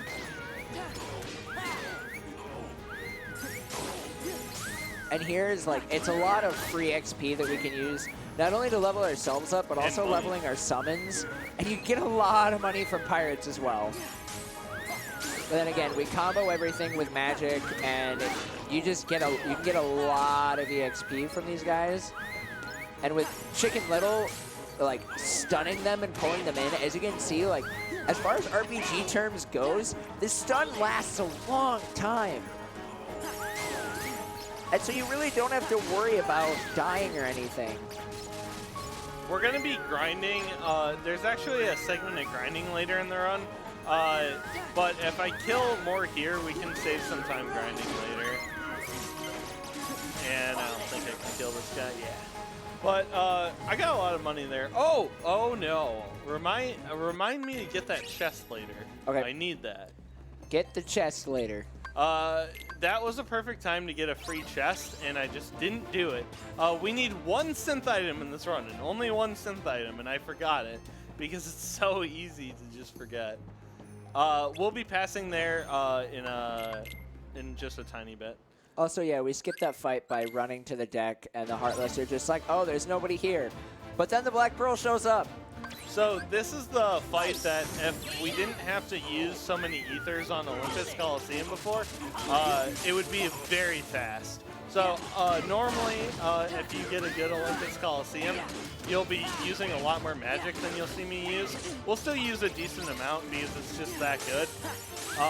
But if you have 2 extra ethers here, you just spam magic the entire time.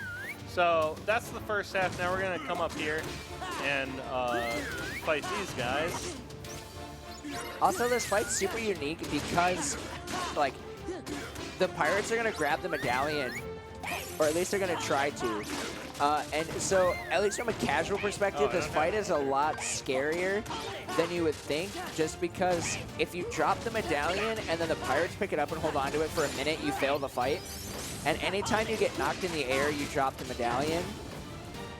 It doesn't matter too much for the speedrun, just because we kill things so fast that it's really not that big of a deal. Yeah. But like, especially too with the Black Pearl shooting at cannons at you, it can be kind of annoying.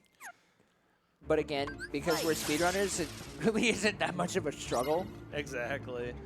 And for whatever reason, normally you even have one ether there.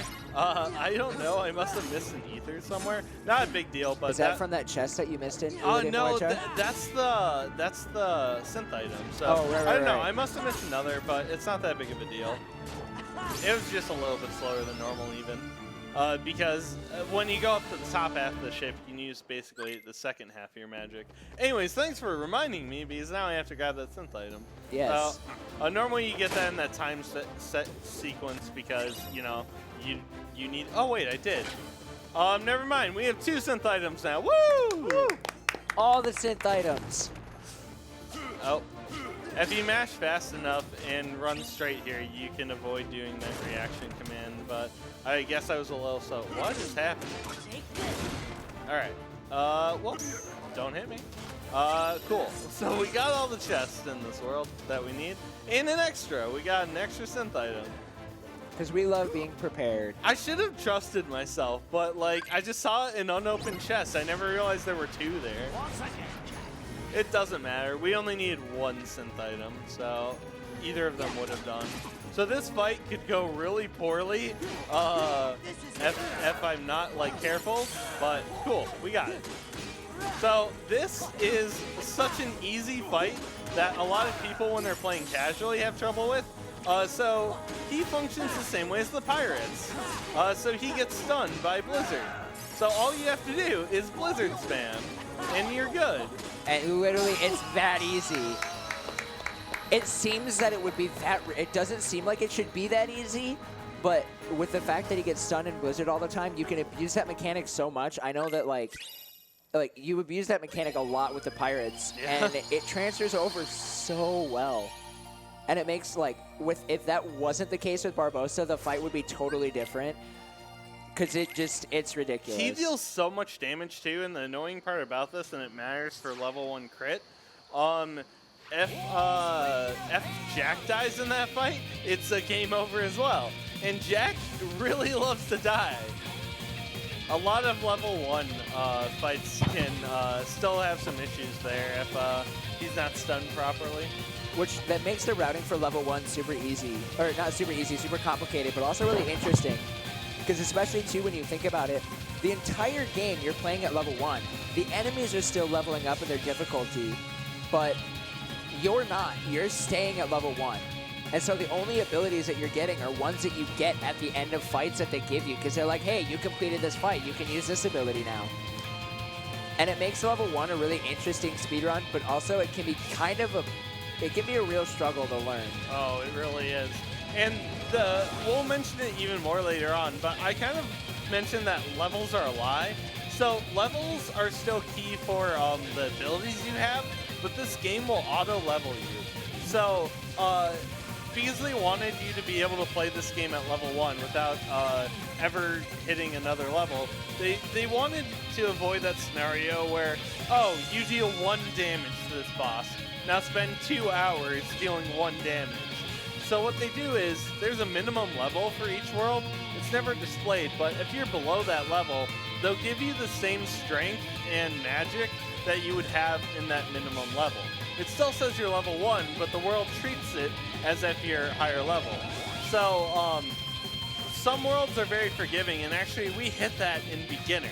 The final world we go to will be auto-leveled by like 3 levels or something like that. I think we're leveled to 48 or something like that, and we begin that world I think at like 44. So we gain a few levels for free basically. Also, this guy's really annoying. If you're not paying attention, you'll die.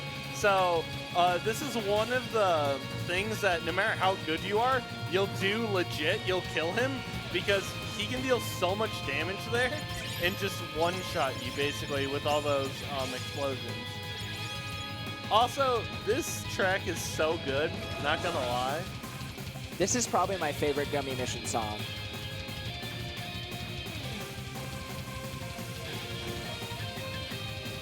So the next world we're going to is Agrabah, and I struggle with the first fight a lot, so let's hope it goes well, but it's been going really bad in practice recently.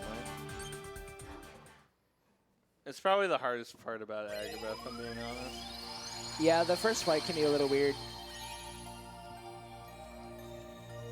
Please tell me, though, that you're not going to be doing the Atlanta.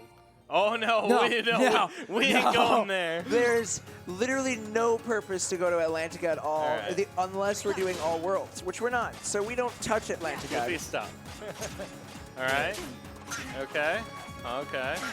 Oh wow, he's So yeah, this comboing fight me really all hard. comes down to the Lunar Bandit RNG. Oh, he's dealing way too. Okay, perfect. Woo! So there's some fights that if you die, you can auto progress. And you see that a lot more in Crit. It's a lot in Roxas World too. But in Beginner, it's faster to do those fights because it takes forever to die. But we're kind of getting to that point. We're not grinding, so the game's getting a little bit harder. So let me double check some stuff. So we put on Reflect. Oh yeah, Reflect is going to be a Customize, super important ability that we're going to be getting, because what Reflect does is essentially guard, but it also deflects. It also helps with area of effect abilities. So like with guard, it has a weakness where they can hit you from the back, whereas with Reflect, you don't have that instance where they won't hit you from the back, and so Wait, Reflect helps that to was supposed negate to be that, and then area it also, spiral. when it blocks things, it will also when Reflect blocks things, it will also Wait, he didn't die. do like Die. a little bit of an All right. area of effect damage thing that we actually chain together a lot. Yeah, this world we're gonna see Reflect a lot. It's really interesting. I like Reflect a lot. I'm sad it was removed. Yes, it's overpowered, but it's probably whoops. It's one of my favorite mechanics. It's funny that it's overpowered because I hated it playing casually. Really? Yeah, because I used it. I like tried to use it, but I just was really bad at timing because I was a noob, Yeah. and so I That's never enough. used it casually. Yeah. It's such a powerful thing, and you'll see me do that a little bit in this world. We're starting to get this quick run ability, so we're now leveling Wisdom Form. So Wisdom Form levels with how many Heartless you kill. So we're going to be, that's good enough, sweet. We're going to That was be really good. killing some Heartless as we kind of progress here. And originally, they used to like not do this because they thought that, oh, leveling Wisdom Form would take too long. But there's so many Heartless in this world. Like, it's insane how many there are. And it's really fast to just go in Wisdom Form and do some quick leveling of it. So that's kind of the whole purpose of the beginning part of this world is we're going to just be using Wisdom Form when we can to quickly level it up to 3. When it hits to level 3, we're going to get that quick run ability. Good job, Abu. Can I just say that the Cave of Wonders seemed to have gone through some remodeling since the last time? It looks very different. So, we've already mentioned Reflect, and it's now equipped. This is basically Reflect the tutorial. So I'll walk you through kind of what's happening here. So on platform 1, we're going to hit one of these enemies, okay? So they're going to jump, and we're going to use Reflect, which he went away, but it's fine. That's going to basically kill everyone. So we have another platform, kind of same idea. So we use Reflect, and once again, one of them walked away. And then we're going to not use Reflect on this one, but the next one we will. Oh, I still got hit somehow. Take this. All right, so now we're going to use Reflect in an interesting way. So these are called Fat Bandits, so we're going to Blizzard, wait, do Reflect, do Blizzard again.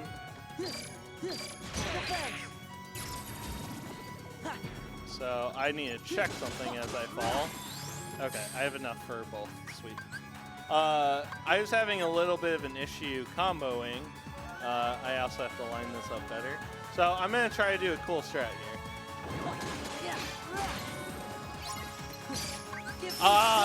What? Oh no, He oh was no, so oh no, far oh away. no. Oh no. I did Wisdom Form. I must have hit right by accident. I was trying to use Trinity, so Oh, I have to be no. very quick here because we need Wisdom Form for this next fight. And if I run out too soon, it's going to be very bad. So this is big Monka ass right now. It is. But it was at the very end. It's not like I did it at the start, so we should be good. So you can see Reflect is going to start becoming super strong here. As we block and then we do the area of effect damage, we kill like almost 10 enemies with one Reflect, especially Okay, with these guys we're who are good. super young, who are super small, and they die really easily. Oh, what? Okay. Can someone hit me? Okay. There we go. We're also going to swap them out here.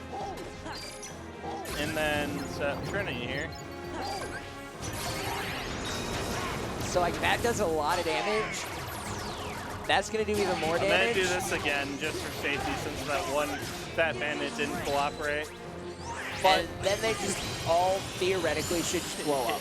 Yeah, that was good still. See, like that Trinity was a 112 hit combo. It's so much. Okay, so before I move, we're going to equip some abilities here. Whoops. Where am I? Let's go back up to the top. So now we have Quick Run, and then we're going to go up to Donald here, and we're going to equip those two. Wait, we're giving him Cure now? Yeah, we give him Cure again. What? He's earned it. He's been pretty good. I also didn't set comment, so I We're need to trusting remember you, that. Donald. I believe Don't in let him. us down. So normally I already set this, but I have to. So we're gonna use comment. That's what we just equipped. So now now Donald is really powerful. He gets this limit that allows us to do massive AoE, and the way that this fight works is if we're really fast and we can destroy the small ones here, the big ones will respawn. So in a moment here, when he goes, I'm going to use the drive explosion to make sure that, oh, I am in Wisdom Form. Whoops, this was my fault. Normally, you're supposed to set both of them up ahead of time. I'm probably going to just end this early, I think. I don't know. It's not really helping me, so we're going to end it early. I was supposed to go in Valor form there, and then this fight probably would be over about now. But I kind of messed up my menuing a little bit. I don't think that's going to change the next world at all, because I think we get a refresh on everything. So, decent recovery. So yeah, those two Lord fights can either go really well or like I've seen them go horribly for some runners. It's not the most consistent fight, but I didn't play that the best, but it was still pretty decent. The comment section went really well. So we're gonna go to the final gummy mission for a while. We have one more gummy mission after this one, but we're not gonna have to touch another one for like an hour. So if you love gummy missions, enjoy this one. And now is a really good time to read more donations. Oh wait, not on.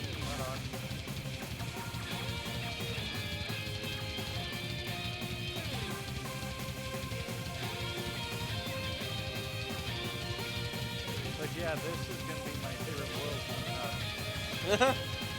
Halloween Town's a really cool world. Oh, Yeah. oh, there we go. Hey! There we Yeah. go. We're live. Donation time.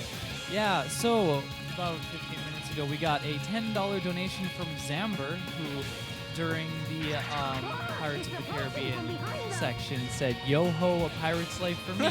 Hey! Keep up the good work, Pseudo. Thank you. Also, I just looked at the donation total. We're super close to 1,000. So I'm going to issue this challenge because I know we've got a good chunk of people in Twitch chat. I know easily we can get to 1,000 before the end of this run. That's way too easy for you guys because we got like an hour and a half more plus for this run. So by the time we go to Twilight Town again, which is going to be by the end of this world, let's hit 1,000. So that gives you guys probably about 10 to 15 minutes, somewhere around there, to get $70 more. I think we can do it. I don't know about you guys, but let's get to 1,000 by the end of Halloween Town. Yeah. Woo, woo. Let's do it. I think I'm on PB pace, and I have no idea how that's possible. Let's please get a PB. That would be insane. I don't even remember exactly what mine is, but I know it's I'll pull like it up quick. it's like a 325. Oh, wow, you did. Wow. Yeah, because we're over halfway with the run now. So it's actually pretty good. I thought this run was going poorly. All right, I'm happy then.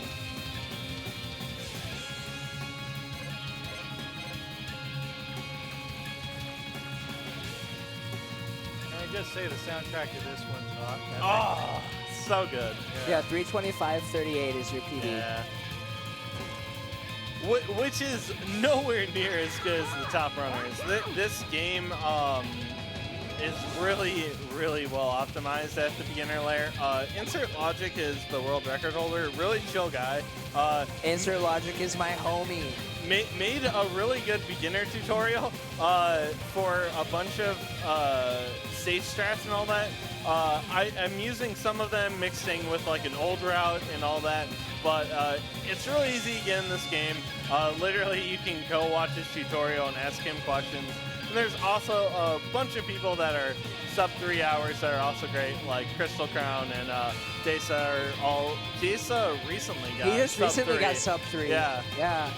But that was on a PS4 Pro, so he's cheating anyways. So. So yeah, that's always been kind of like a smaller discrepancy. Has been like whether or not like Are they driving with through that PS4 backwards? versus standard PS4, because like the PS4 Pro, it has a solid state drive versus just a regular hard drive of a standard PS4, and so the load times, there's actually a huge difference in loads between PS4 Pro and standard. Like I know Insert Logic got his 251 with PS4 with a standard PS4, and so I think like if he were to come back with a PS4 Pro, we could probably be seeing like a sub 250 happen in beginner if Logic were to go for it, because the load time difference is just huge. Oh, it's really big, and so one really cool category for this game is also we're gonna take a death abuse here, but you can do level 1 data org fights. So in the final mix version, they add like the super boss fight rush mode, and you can fight that level 1, and it's a really cool run. It's probably the coolest challenge speedrun sort of thing that I've seen. And they got, I forget what the mark was, but I think they got sub 20 before without the PS4 Pro. And with the PS4 Pro, they took like a minute off with other strats too, because there's just so much that is saved between all those loads. And it's such a short run, so that really makes more of an impact. Also, Happy Halloween and Merry Christmas, all on the same day. Yeah. In March. Happy Halloween. Alright, that was, the second reflection hit thing. Alright, so we are going to be using Jack a lot, actually. So Jack is really solid. He has a really good limit here. So I'm going to try to collect both of these guys. And then we're going to use his limit, which is just really strong. 131 hits in less than 30 seconds. That's how good so Jack's good. limit is. I thought there was a cutscene there. So many times, if you're not paying attention or like talking about the run, runners will like accidentally bring up the menu because there's just so many cutscenes you skip. So you kind of start assuming that there's a cutscene after almost everything. Yeah, there are a lot of cutscenes, and so like casually, this game can easily be like a 15 to 20 hour playthrough, even if you're not really grinding, just from watching cutscenes alone. Because, you know, we're at a 3.5 hour estimate for this run, and we're skipping every single cutscene. Imagine if we didn't skip the cutscenes. It'd probably be like an extra 3 hours at least. At least. Oh, wait, okay, I didn't. Whoops. Well, no, we're good, we're good. Sometimes you scare me, Pseudo. Oh, it's fine, it's fine, it's fine. Don't worry about it. All right, so I'm gonna do that reflect trick that I tried to do before. So why didn't it go off? Oh, I think you were just a tad early I'm on the Trinity. slightly early. Dang. So what you can do is you can use reflect and then go into a Trinity to jump to your target, and then your reflect will go off on top of them.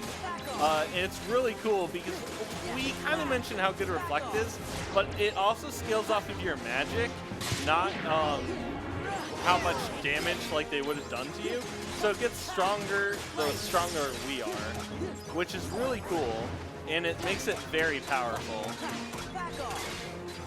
So we're kind of comboing him, trying to push him past an HP gate. So I'm going to try to catch him here.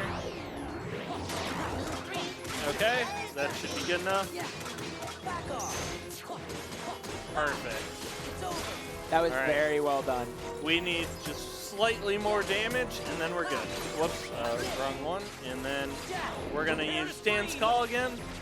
See, and this is where, like, as you can see, like, as, like, we progress through the run and we unlock more abilities, you're noticing not only is with the way that the command menu works, he's constantly menuing as well as controlling Sora at the same time. There's so many things that are happening at once that makes this a really interesting run because, like, it's not just good menuing that you have to do outside of fights. You literally have to menu and fight at the same time.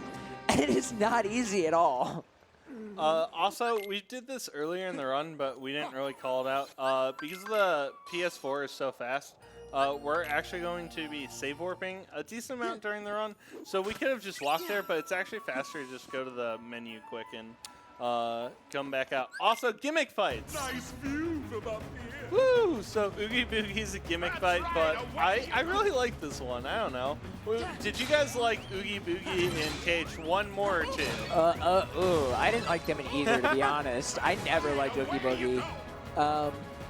I probably like it better in KH2 just because of how many times I would accidentally push the wrong button and then have to sit and just listen to him laugh at me because I pushed the wrong button in KH1. Also, I actually liked in KH1 when he turned into the house or whatever. That was cool, yeah. I liked the Manor fight, but I didn't like the fight before that. I tried not to push him backwards, but that's just kind of, as you saw, he's very far from where he began. So I tried to be a little clever there, but unfortunately wasn't the case. So the way that this fight works is every single time we get 12 boxes up there, he'll fall down and then we can attack him. It's actually really intense on critical. This fight's actually really fun to watch for crit runners, but for beginner it's just super simple. There's not much to it. Crit runs in general are just really interesting to watch. Like, I know, like, if you guys are interested in the crit run after this, obviously, after Midwinter Speed Sprinter, because you should stick around for the whole marathon. But I definitely recommend checking out, like, Ninten866. He does a lot of crit stuff, and it's just, actually, he does a lot of Kingdom Hearts in general.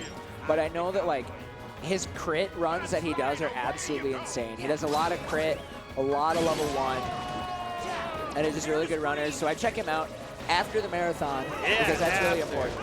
But yeah, All no, right, so we're Ninten's coming great. to the end of Halloween Town. So this is where I'm saying we're get to $1,000. We only have like maybe a minute left. We got it. Come on. We can do it. We can get to $1,000 by the end of this. I believe in you guys. One frame? Aw. So you can mash there or time. Oh, I Wrong messed one. it up. Yeah. But you can get a one framer to go center instantly. Because you kind of have to follow him, and it's really annoying. This part is really like scary on crit in level 1 because this lightning will combo you because you kind of stay in its hitbox for a while. So you have to be really careful. On beginner, it's pretty forgiving, but obviously waste time.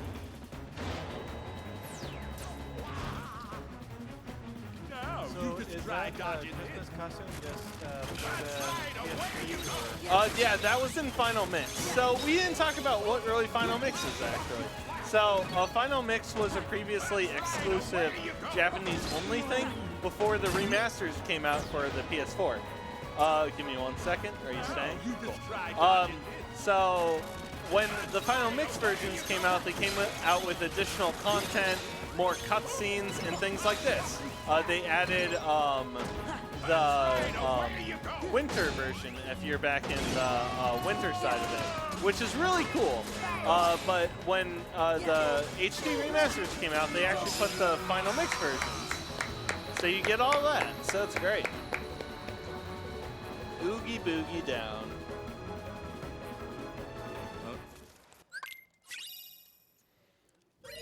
So I'm going to try a cool menuing thing on the overworld, and let's see if it works out. Also, we're never going to Pride Lands. I'm sorry. Pride Lands is not a fun world. Oh, I went to no. We do not Why is it- go okay, there we go. to Atlantica. No, we know. So Atlantica, That's because you guys almost are good. probably wondering why we hate Atlantica, it's literally just an auto-scroller of rhythm games. That's what Atlantica is. And you sing with Ariel. Yeah, it's just Yay. suddenly Kingdom Hearts becomes Little Mermaid rock band. And it's why? It's just ugh. So Chicken Little's back. Ooh, that was really fast. Normally he doesn't do that. Come on, buddy. So this is Finishing Leap. We equipped it in the last run. If these models behave, we'll see it more. But it's a really good combo modifier. I hate that guy. Oh, Berserkers are really yeah. tough. They're really tough. But with Chicken Little, they're really not that bad. Oh, did that work? Okay. Do it, buddy. Good. Oh God, no, Chicken Little. Thank you. Okay, do it, Chicken Little. Do it. That guy got Okay. stuck on his own sword. Okay, Chicken Little, I need you. All right, we're gonna be doing an interesting fight here.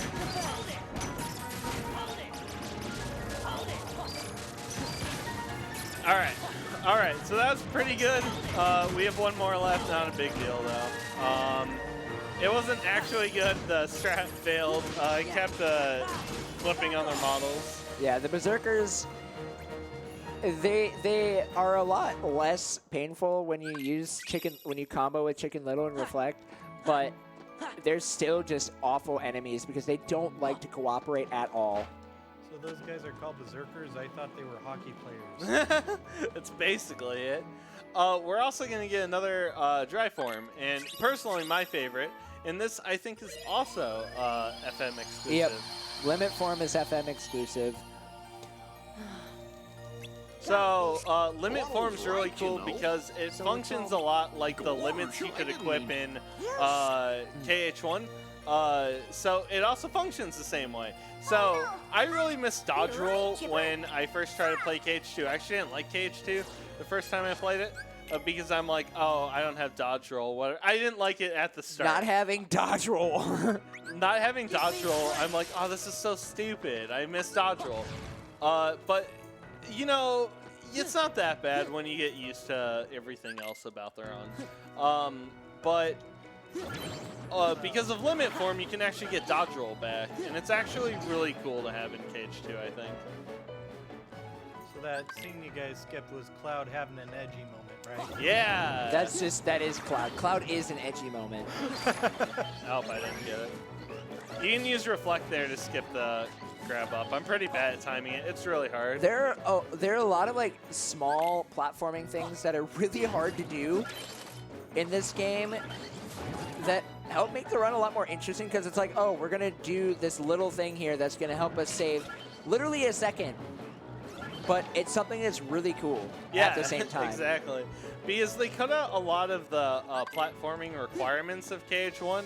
That was a big part of KH1 was like, oh, we have platforming in our game.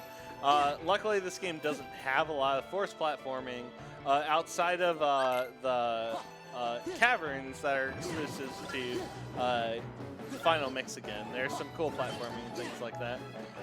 We're kind of going through here. We're getting some AP boosts. I've been using Wisdom Form. Even though I already have Quick Run, Wisdom Form has the level 2 version of Quick Run, so it's still faster. So if we can use Wisdom for a bit to go faster, we almost always will. And also, I think one of the most underrated worlds in Tron. Kingdom Hearts. I love the Tron Space world. Paranoids. Yeah, I think it's really cool. I had literally no idea what Tron was until I saw Space Paranoids for the first time. And Okay. that actually is what got me interested in the Tron movies, was Space Nice. Paranoids. And Tron, because I'm also a big computer nerd, like, Space Paranoids became easily one of my favorite worlds, and then Tron became one of my favorite movies based from Space Paranoids. That's awesome. Can I just say though that this is in this world it has like one of my most cringeworthy moments with Sora where he goes, "So you're a heartless commander?" I'm like, I agree. All right. So this minigame is annoying because the box where it spawns at the beginning is completely random, and then we need to do a finisher on it, and going into drive forms a finisher, as we kind of already saw before. So we'll do that to end it quickly, and then the dumbest thing is about to happen, and it's such a nitpick, but I really hate it. Okay, so we're going to skip some cutscenes, all right? So I skip a cutscene, all right? And then I press one triangle, and I have to skip more cutscenes. Like, why make me, like, you put me right in front of it. Why make me hit triangle once? I just, such a nitpick. But also, hey, Stitch. Everybody just say I forgot you're doing the Stitch route. Yeah, so we'll see Stitch later, which is really cool. Also, my least favorite minigame in the entire run, I'd say. At least you get to do stuff, but this one is a little bit more annoying. So yeah, this is Light Cycle. It's primarily an auto scroller. Oh, other than, and you he know, came like, out attack? at least for this segment, you kill Heartless and try to not, like, that's the first segment of Light Cycle. It's pretty easy, but then you go and, like, the second segment of Light Cycle is virtually an auto scroller. It tells you you're supposed to kill all the enemies, but you really don't have to do it. You literally just ride here and don't run into things to speed it up. Yeah, there's one tech we can do to go faster, and I'll try to go for it.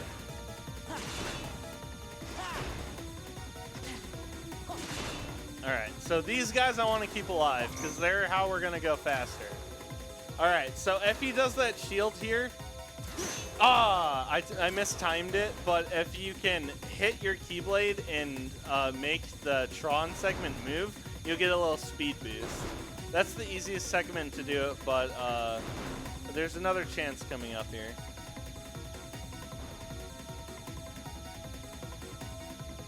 If it doesn't happen here, it's probably not going to happen. All right.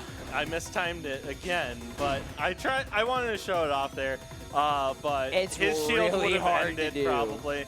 Yeah, you can try it with the white ones here, but they can do every single attack that we've seen thus far. The ones that can do everything. So they can do the shield as well to do a speed boost, but generally it's just better to kill them because you don't want them attacking you. And then these are the most terrifying guys, but trust me, they don't do anything. I got so scared like the first time. They don't even hit you. Their orbs literally disappear before they even get to you. They have apparently really bad accuracy, despite the fact that they're supposed to be computer programs like robots. But it's fine. So as I'm looking up at the donation tracker, I see that you guys didn't make it to 1,000 by the time we got to Twilight Town the Sad second face. time. So that's a big sad face. But we still have a lot of really awesome donation incentives. I'm going to kind of plug it a little bit for the host. Go for it. But donate for a lot of things. We got a lot of really awesome stuff, especially with the Celeste run coming up. Like, there are a lot of really cool gimmicks and stuff that we could do there. Let's go. One thing that I'll definitely say that I'm kind of heartbroken about Kingdom Hearts 3 is the whole factor that they could have done like a Tron world, but like updated what Tron. Well, they did that in a Dream Drop Distance. Oh yeah, you're right. They had a Tron Legacy world, which honestly was kind of upsetting. It was not great. Like, Dream Drop Distance was really cool in concept, but there were a lot of things that they executed poorly, and I think that was just because they tried to make a game that should have been a PS4 style of game for 3DS, and so a lot of things that they wanted to do with it, they ended up doing really poorly. I agree for the most part. It was supposed to be the game that set up KH3, and they tried to do cool stuff, but once again, it was on the 3DS, which is not the worst system, but it could have been much better if they did normal. So this is the grinding segment of the run. If you watch harder difficulties, they'll use XP boost here, but in beginner, it takes a little while to get low HP. So we don't use XP boost, but we're trying to do the exact same thing here. So we need a certain XP mark for basically only the Jafar Genie fight later. We need to be a certain level for that. So we are, in the meantime, gonna level grind here because you see here that we're killing these guys very fast and they spawn endlessly. And we can just grind them out very easy. Okay, perfect. And that's what we needed. So we get level 22 and some change, and then we can head out of here and keep going on with the run. I will say this, when I was younger and playing Kingdom Hearts, it was like such a pain because I didn't know about the app ups and stuff like that. Oh, the AP ups and all that? The AP ups, and I just, like, playing the boss fights was just a nightmare. I agree. And then I play it older, I'm like, that's what I was missing. Because you can't equip any of the abilities, and you're like, why? Yeah. Also, some people would think like, hey, I should evenly distribute AP boosts. Whoops. No. Sora gets so many more abilities in comparison to the others that giving AP boosts to other characters is dumb. It's a pitfall. Like, just don't do it, even casually. You take that for yourself. The way I do it though is I give Donald the magic ups, me the strength ups, and me Donald the defense ups, and the AP ups I keep. I just do that to One them more? all evenly matched. Okay, in the perfect. area if that's what you're looking at. So we're gonna go to Master Form here. Oh yeah, we got that also earlier. You totally miss it because that was during that bit where we skipped a cutscene, push triangle, and then skip the cutscene. Exactly, and the whole reason we want to go Master Form there is because, okay, and I want to get over those orbs. It has an ability called Draw. Orbs, yes, exactly. That should be good.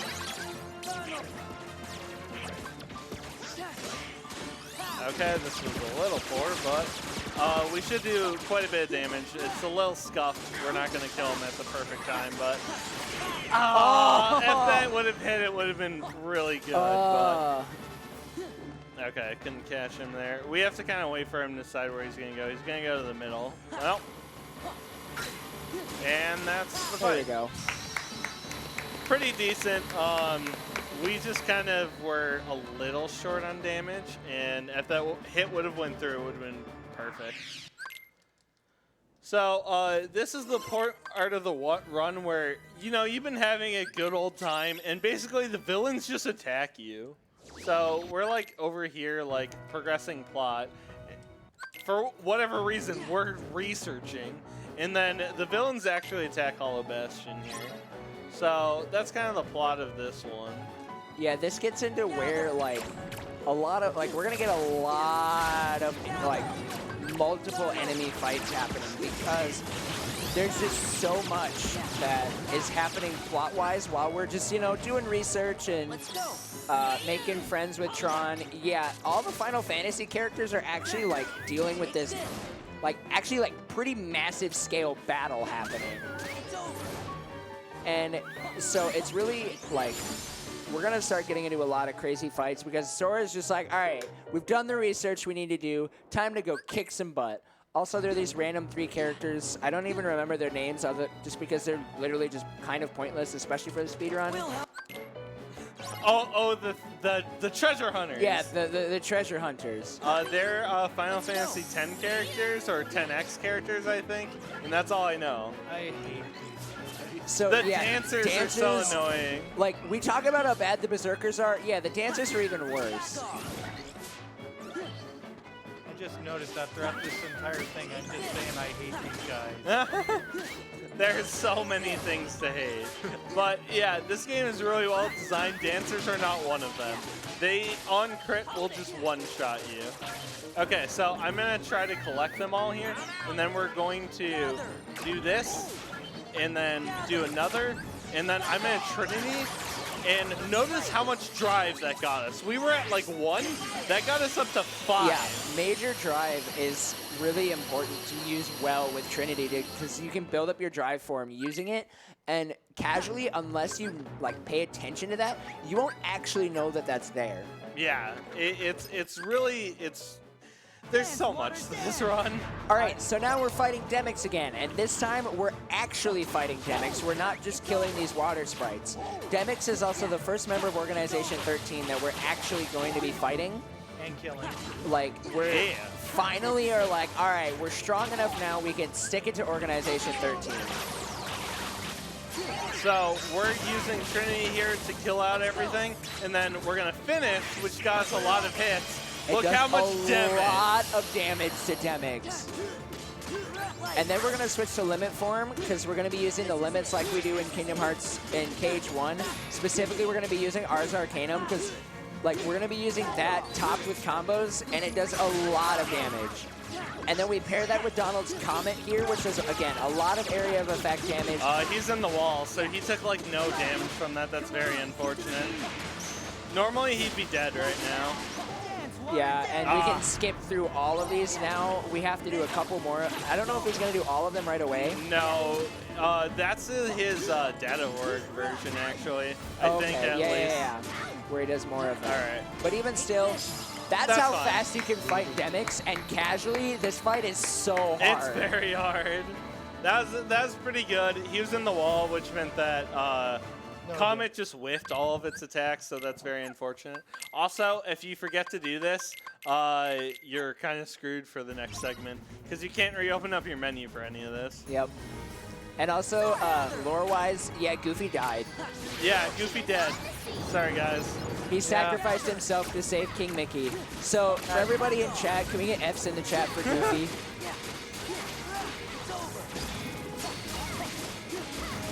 And so now, like, again, like, we're doing a lot of these fights paired with the Final Fantasy characters. It's really cool. I love this. This is one of my casually. favorite segments of the game, casually, because you actually get to fight alongside the Final Fantasy characters. And, like, again, the drama of, like, how large scale of a battle that this is for Hollow Bastion.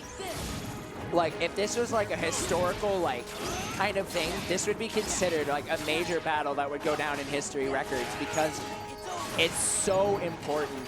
Because both Organization 13 and the Heartless are fighting for Hollow Bastion in this major scale battle. I'm just a huge fan of fighting alongside a cloud. That fight is awesome. Yeah. So these guys are really annoying too. They're really hard to kill quick. You kind of hope that Leon deals with him, but he decided to do my job instead, so that's pretty unfortunate. But because that took a while, we actually have magic at this segment, when sometimes you really don't have magic. And Tifa is so strong. So you kind of just want to use Magnet so she can punch everything. So if I ever see her lined up like that, I try to do Magnet. So she'll just do so much damage. Especially since there are a lot of these Morning Star characters. Yeah, wow, Like- good job remembering the name. I could not have remembered this one. I currently have a file on Kingdom Hearts 2 that I put, I think, 56 hours into casually, and I'm level 93. If it's not level 1 though, is it really a challenge? No, it's not a challenge because it's beginner level 93 that I did specifically so that way I had a reason to JJ Hundo. Do I not have? You should have Sonic. There you I go. don't have a ether equipped, Oh, but we bought like 8 ethers. Did you set it to auto refill? No. Did I? I swore it did. I probably didn't. I have to double check that after this one. Because you do that in, what's it called? Mulan. Yeah. I probably didn't. It was so it was so long ago. I can't remember Yeah. if you did, but We'll I have to think it'd be see good here. just to double check. Yeah. Oh and- yeah, Goofy's alive. Oh my goodness, I did You not. didn't. Okay. Oh no. So Whoa! that woo! explains why we've been missing I've so been many wondering. ethers. We are set on ethers for a very long time. Right, but like they just weren't there. All right, so now we're gonna Here's my fight favorite battle. 1,000 Heartless all by yourself. My favorite battle thus far. This even on beginner, you can die pretty quick. I died in practice actually because I got comboed. These guys love comboing you, and you really want these sentries to behave. So one shout out, I forget who found it actually, but you can actually control where they're tossed. Someone found this out like relatively recently. Also, if you use Thunder on them, they'll always give you the command, so if they're ever taking a while, you can do that. Don't do it. Don't. Okay. And the way that you control it is you wait until you hit the ground, and then you do the Sparkle Ray command. So you do the first one to grab, and then if you hit triangle the moment you grab, it will always go where your camera's facing. What just happened? I don't know. Okay, whatever. So this is fine. So you can actually control it.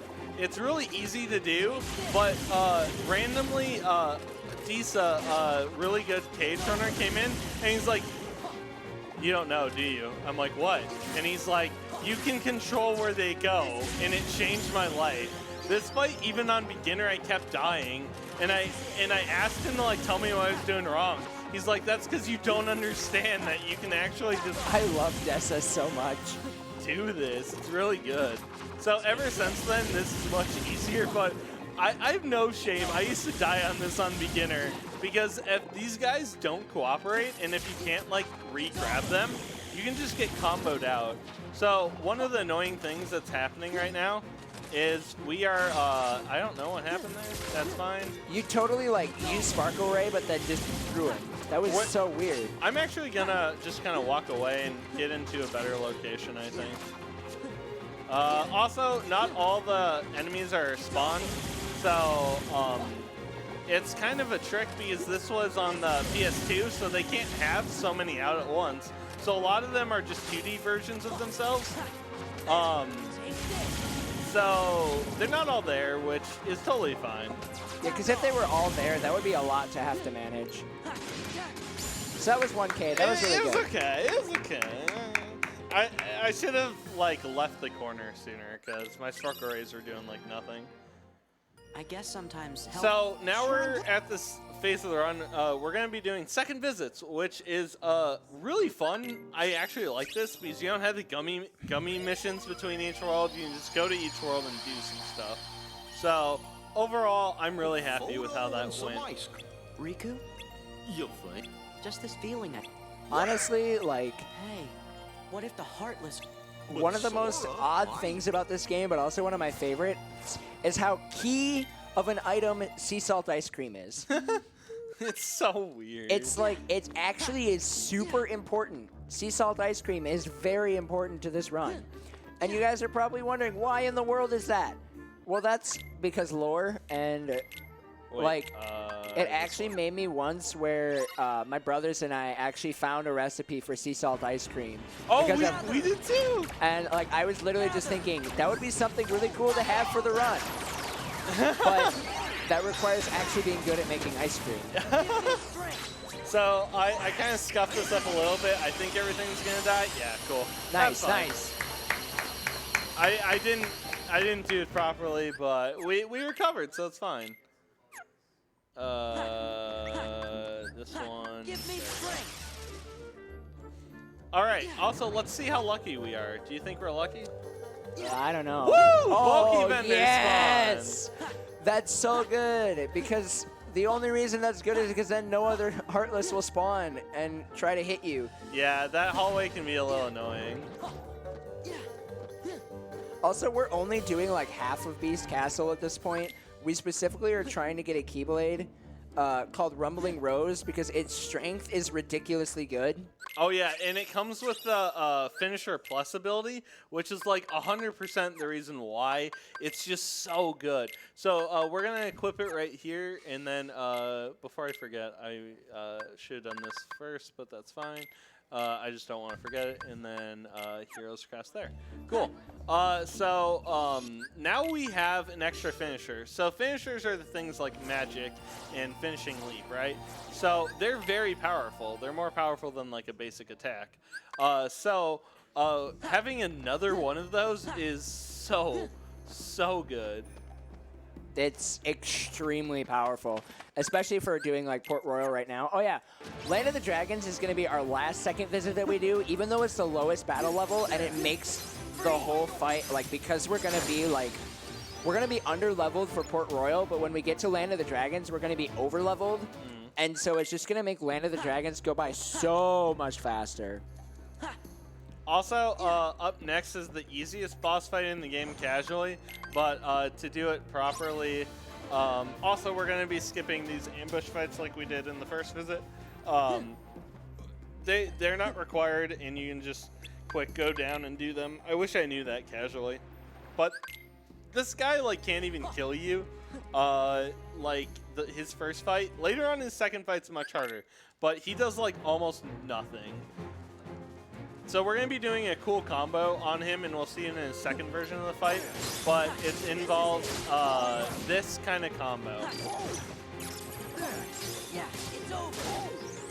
So we're going to be continually doing that. Whoops, I don't know why I still magic, but all right.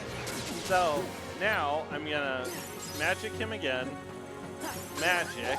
Go grab the ethers that I should have had this entire time. We're gonna spam magic, and then I am gonna go into master form. And now, we're basically Beyblade here. Spin to win. And then he's gonna be like also doing blizzards every now and then.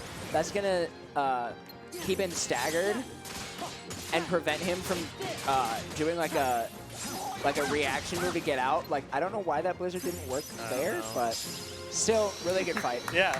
He was supposed to die to that blizzard that he mentioned, but not a big deal.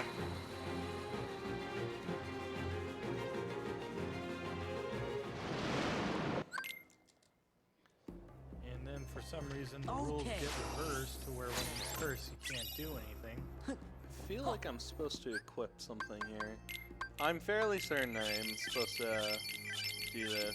So yeah, with how many A boosts? Wow. Horizontal slash? Cool. Yeah. Yeah. I'm smarter than my notes. Oh wait, no, it's in my notes. Never mind.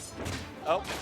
Yeah, so normally you would think, hey, Sudo, why don't you have this stuff memorized? Well, as you've noticed, there's a lot of stuff. There's and, a lot. like, trying to remember what it is that you use when, like, it's really hard to do. And unless the only game that you run is 2FM, at least for a while, like, especially shoutouts to Insert Logic, because with how much he grinded, watching him menu in this game is insane. It's really cool. Like, watching really good menuing is ridiculous, and it's super cool to see because of the fact that, like, the runners just do a lot of really cool stuff. So, and also, shoutouts to the menus in this game. There's no input lag per se, like a lot of menus, but there's different timings. So it's 100% consistent, but the annoying part is you also have to memorize what menus, like when you have like this opening to do things.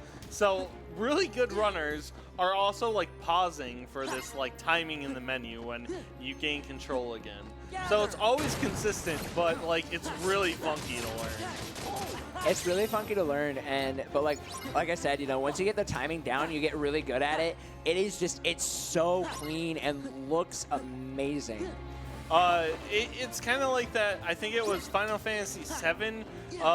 They do like this like 30 input menu or something like that, right? And that was at AGDQ like a long time ago. Oh, and they did it blindfolded. Yeah, it was really cool, right? Runners of KH2 kind of do like the same type of things all the time too. It's really cool. So I ethered there because we're not going to get an MP refill. And we're going to one of my previous least favorite boss fights in the speedrun, but I spent a decent amount of time on him that it's like at least a little easier now. So we're going to basically be getting these medallions. I didn't know why my reflect didn't go off. That's Yeah, weird. so this guy, you have to magic him, and because Reflect is so strong, in between the Blizzard I staggers, also have to like, use an we ether. can't do damage to him until we have all 882 medallions inside the chest. Then we actually start doing damage to him. And so at this point, it's really key to try and prevent him from emptying the chest as much as possible. There are a couple of moments where it's forced, but the most that we can prevent him from emptying the chest, the better that works for us, because like That's I said, good. Nice. yeah, and we have this really cool reaction command that will make him explode and drop a lot of medallions. Like that. Yeah. And then Oh, we use Thunder to Oh. grab medallions. Hold on. Don't do it. Wait, lock Wait. on, then do it. All right. No. He doesn't have any medallions I know, right now. but Would it- I don't want him to do that. Oh, yeah. But he didn't lock. It's fine. I didn't have enough magic to do the blizzard like you're normally supposed to. So we're good. Now where are you? Okay, there you are. So again, now we're going to be doing the Blizzard combos. Blizzard and maybe a Reflect every now and then, but for the most part, it's just going to be just trying to kill him as quickly as possible and not letting him get to the chest. This is one of the longer fights that we do specifically because of how advanced it is, but like, even still, we're doing this a lot faster than they would do it casually. Also, this next part is so cool. So we're gonna lock onto him, and we're gonna use thunders, and we're gonna space it out. Look how many medallions he's losing. Yeah, because every time you use Thunder in Master Form, he actually uses Thunder 3 times. And you can literally Oh, just strafe goodness. all the way around him, and all the medallions would just like attract to you. And then you drop them all into the chest, and you're already pretty well set up.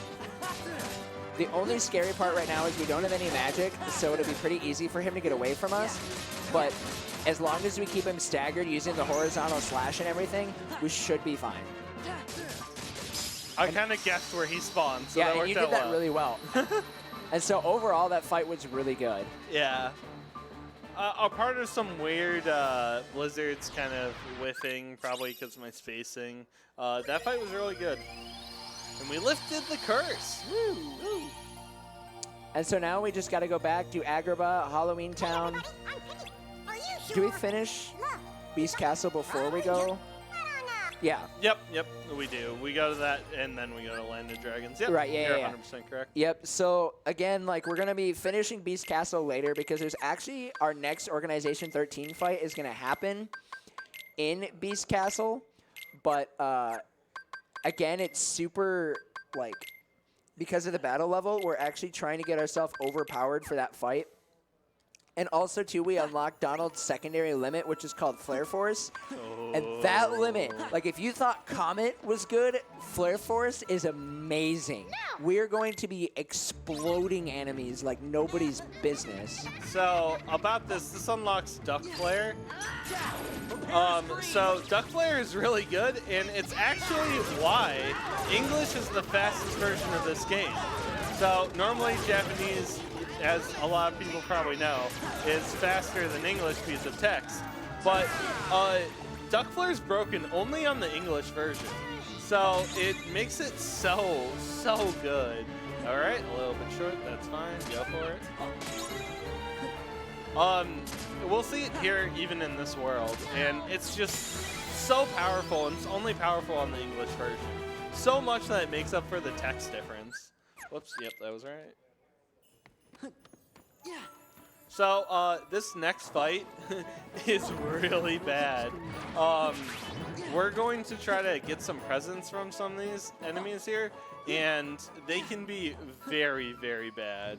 Here we go. Tony Hawk's Pro Skater. Yeah, I wish there were more skateboards in Sora sections, because Roxas gets so many, and Sora only gets a couple. So this fight can be really bad, and it's why we actually equip the draw ability. So we are going to... did I set this, by the way? I did not. I'm glad I double-checked. Okay. Whatever. Okay, that works. Okay, so we have to collect them all, kill them, and then stop and get all of them. That was really good. For not setting dance call, that was really good, yeah. If you do not pick all those up, those gravestone characters are gonna pick them up, and they take forever to kill. There's like 3 waves in that fight, so if you do it poorly, it's so bad.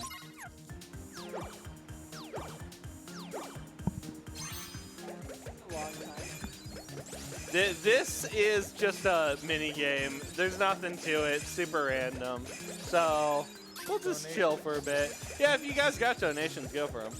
But if not, don't worry about it. We're just gonna have fun. Doing presents and shooting kids. Yeah, because everyone has fun with the mini games, right?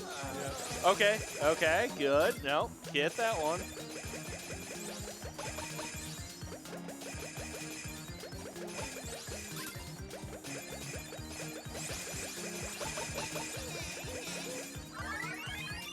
Decently slow, but not a big deal. So we're gonna be heading into the first fight where we whoops, I need to talk to Santa, not a piece of paper. We're gonna be using duck flare in this fight. So at the start here, we are gonna use dance call, and just shout out again to dance call. It's such a good limit. Whoops. Prepare to scream. It just does so much damage, and it's good crowd control. It's great.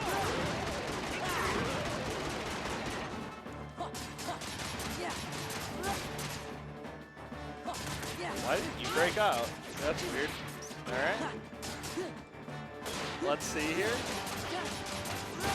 Okay. Alright, come over. Alright, so that should go the correct direction. And it does.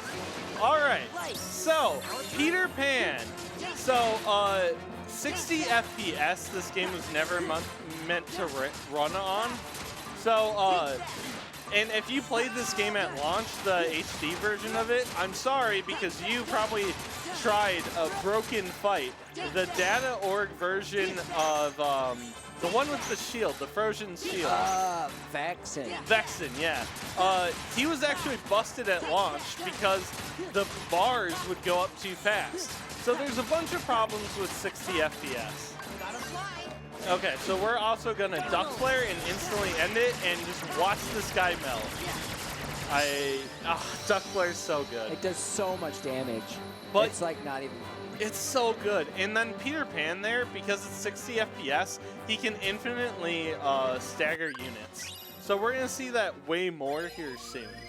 And the reason why we went to this world first is we actually want the pumpkin keyblade here. Decisive Pumpkin is an amazing keyblade. It's so good. In beginner, you don't use it nearly as much as you do in the other categories because finishing plus is more important. But in critical, oh nice, we got a bulky vendor spawn. And another one. Wait, let's just do it. So these are bulky vendors. So you can come in here, talk to them, and they give you a rare item. And they give you a bunch of XP. So they're hidden around. They're really cool. I really like that addition in KH2. So that's what we're talking about when we talk about bulky vendor spawns. That's what they're used for casually, but for the speedrun, we just ignore them. It's good, though, because enemies won't get in your way then. Now, I found with this section, where you're on the flying carpet, people either love it or they hate it. I know casually I thought it was really cool, but I know that for the speedrun, like It's the so physics of the weird. carpet and stuff are really clunky. And so like you have to practice it a lot to really like actually figure it out how it functions, and it can be really, really weird. Okay, there we go. So normally that first segment would be a little bit cleaner, and then you can use Reflect to get both of them, but I actually used Magnet before I should have, so I kind of had to recover there. So this is the most boring segment of the run, in my opinion. You just have to follow Jafar and hit him a couple times when he wants to be hit. Woo. Yeah. There's so many gimmicks back to back in Aladdin that I do like the world, but it's a little annoying how many gimmicks they have. I think they were just like, all right, we need to figure out a way to make Aladdin Agrabah more interesting than just repeating what we did last time, where you went to the Cave of Wonders, you did some things, you fought some things, and then that was it. Yeah. Like, Agrabah in KH1 is kind of boring, too. There isn't really too much to it other than just a couple of fights.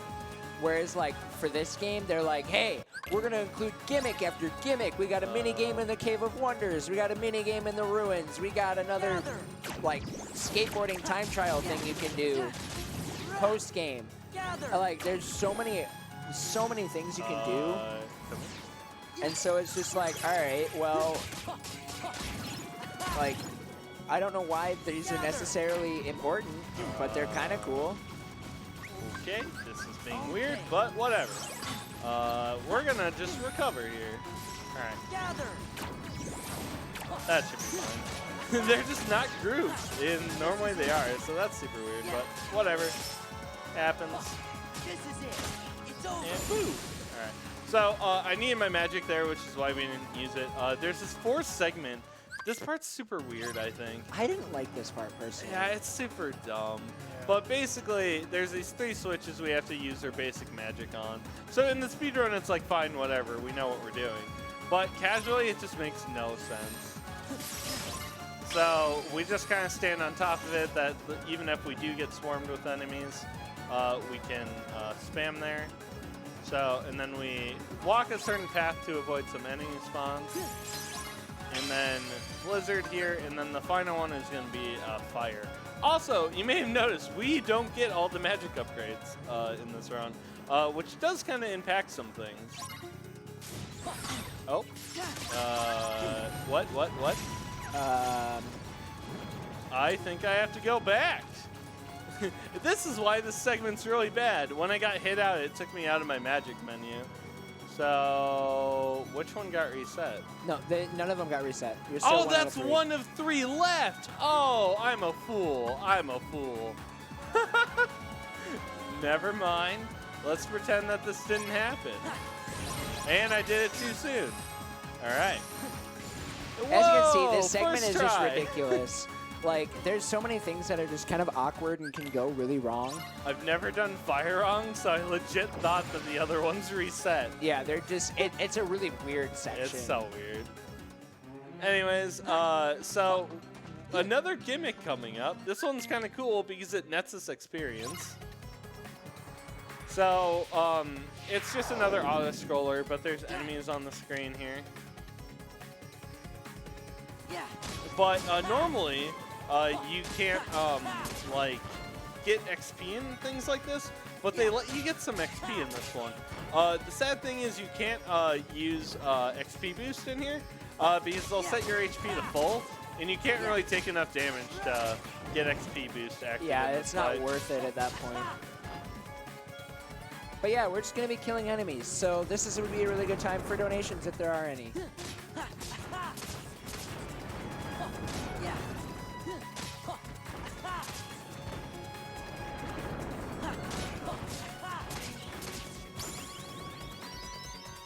I don't know if we ever got the mic. No, we got the mic fixed last time, yeah. I don't know.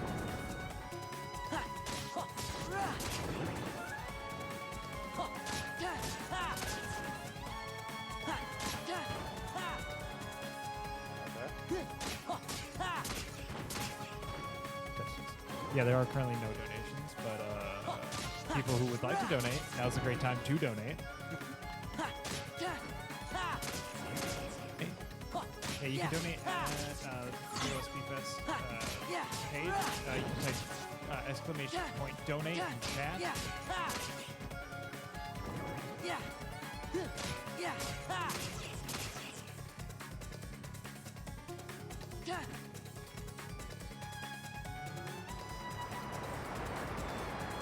So we made it through the segment. Woo! We just gotta do a quick loop-de-loop for swag. Yeah, I then don't we know out. why we do that. Swag. Swag, exactly. That's Because literally the only thing I can think of. That's a carpet. He always has to get a loop-de-loop in. But because of gravity, Sora should fall, but he doesn't. Yeah, exactly. I don't know. And why doesn't Aladdin fall? Why? Questions. Why doesn't Aladdin fall to his death? Why doesn't he? Yeah. He holds on. Sora doesn't. Fair. Sora literally has both hands on the Keyblade, and he's just like, yeah, no, he can loop-de-loop. It's fine. Spider-Man powers. Also, you could interrogate this guy if you want. I don't really know why. I think you're supposed to, because it explains where you're supposed to go. Which is but it's- weird because it's right here. There's so many questions. I don't know. Where was This This fight is awesome. This fight is so cool. I hope I get DM skip. I haven't gotten DM'd yet in practice. So the carpet's a little bugged. So with slide dash, if I hold on to it, we'll be hitting more. If you listen closely to auto, you can hear that a lot of the times we're doing more damage. So also, I don't know if we actually explained what DM means, but DM stands for desperation move. So when an enemy gets to a certain, like, when a boss specifically gets to a certain low amount of health, they do what's called the desperation move. And that's where they do typically what is their most powerful attack. And they're also technically, like, invulnerable during that time. And some DMs, like some desperation moves, can take a super long amount of time. But because Sudo is really good at this game, he is going to be skipping Jafar's DM and having, that's about as perfect of a fight as he can get. That's really hard to do, actually, even on beginner. Well, I wouldn't say really hard, but yeah, there's a lot to it. And we'll be skipping another DM on this next fight as well, as long as it goes well, which this one really should. I'm going to be going for a safer strat. Like in my PB, there's a slightly faster, but if you mess it up, you lose a lot of time strat. There's two safety strats that I'm really doing in this run that I wouldn't do in PB attempts, and this is the next one. This is Zaldin's the same name, right? Yep, Zaldin. So Zaldin is a really kind of crappy fight if it goes poorly.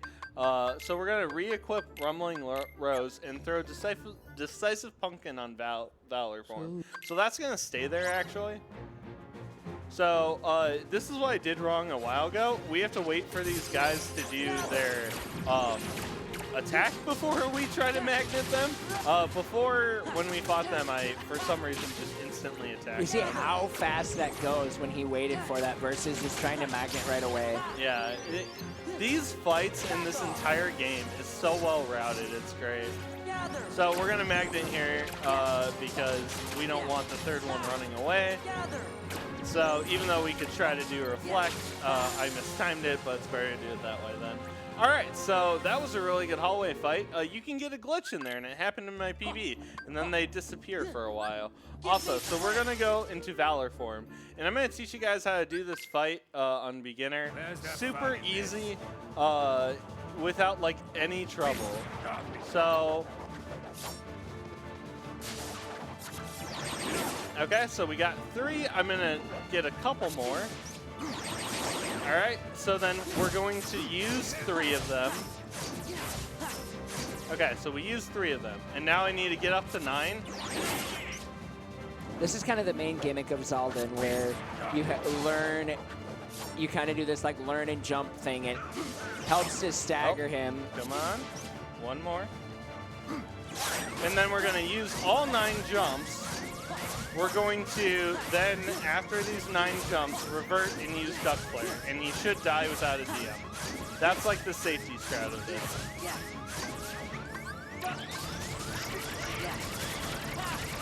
And he Perfect. can continue to attack him while doing Duck Flare to do a lot of damage. And that makes that fight go by so fast. No DM, no problems. Alright, so we're gonna go to Land of Dragons, which is the end of the second visit, and then this game, oh, it's so good. I love the ending of this game, and we're almost there. Land of Dragons, I hate it not because, like, it's bad at all. I hate second visit because it's so close to the end game that I love, and it's the final, like, thing before it. So And- I'm just like, I don't care. And the Storm Rider fight can also be just the worst. Yeah. I would have to say that my favorite boss battle in this entire game would have to be the final battle against Zemnis. Yeah, the Yeah, final Zemnis. Zemnis fight is really good. So now we gotta fight this mysterious man. Okay, I mistimed that. We don't like the mysterious man because he literally just shows up and we reflect him a lot. Do some trinities. Oh, I need to make sure I drive in this fight. Oh yeah, Because of before. And for those of you that don't know the story, Sora Good. thinks that he Alright. is Riku. I think it was confirmed that this is Riku. Yeah, I don't know for sure. It could just be the. Well, because No, he's it using definitely his is, sword. yeah. It definitely is Riku. It's the same Yeah. fighting style and everything. If it wasn't Riku, I would be kind of shook. I did this fight a little weird, but I definitely want to make sure I did the limit, so that's kind of why. And then Mulan for Donald, perfect. Yeah, so now that we have Duck Flare, we actually don't use Mulan. Mulan it served her purpose in the initial fights against Shan Yu, which was a long time ago. But now that we have Duck Flare, we're just so strong. So I'm gonna be getting some drive back, just because I want to really show off this next strat, and I need 3 drive for it. But because I wanted to make sure that I hit limit form the correct way, I'm gonna waste a little bit of time just getting my drive up. Grinding, woo! And you can get your drive up pretty easily with the Night Crawlers. Yeah. They're just so quick to do it. So. I know that, like, casually, I leveled up Master Form by spending a lot of time here, just because a lot of the enemies, like the Assault Riders and the Night Crawlers, drop a lot of drive orbs. And so that's always super helpful. Like, because you level up Master Form by collecting drive orbs, but that Another doesn't bulky really driver. matter for, wow, that's actually a lot Yeah. of spawns. Holy cow. That is pretty insane. So the reason why I wanted to show this off is because it's going to be a more important layer and it's easier to show it here. Magnet and Master Form Genie is a little broken.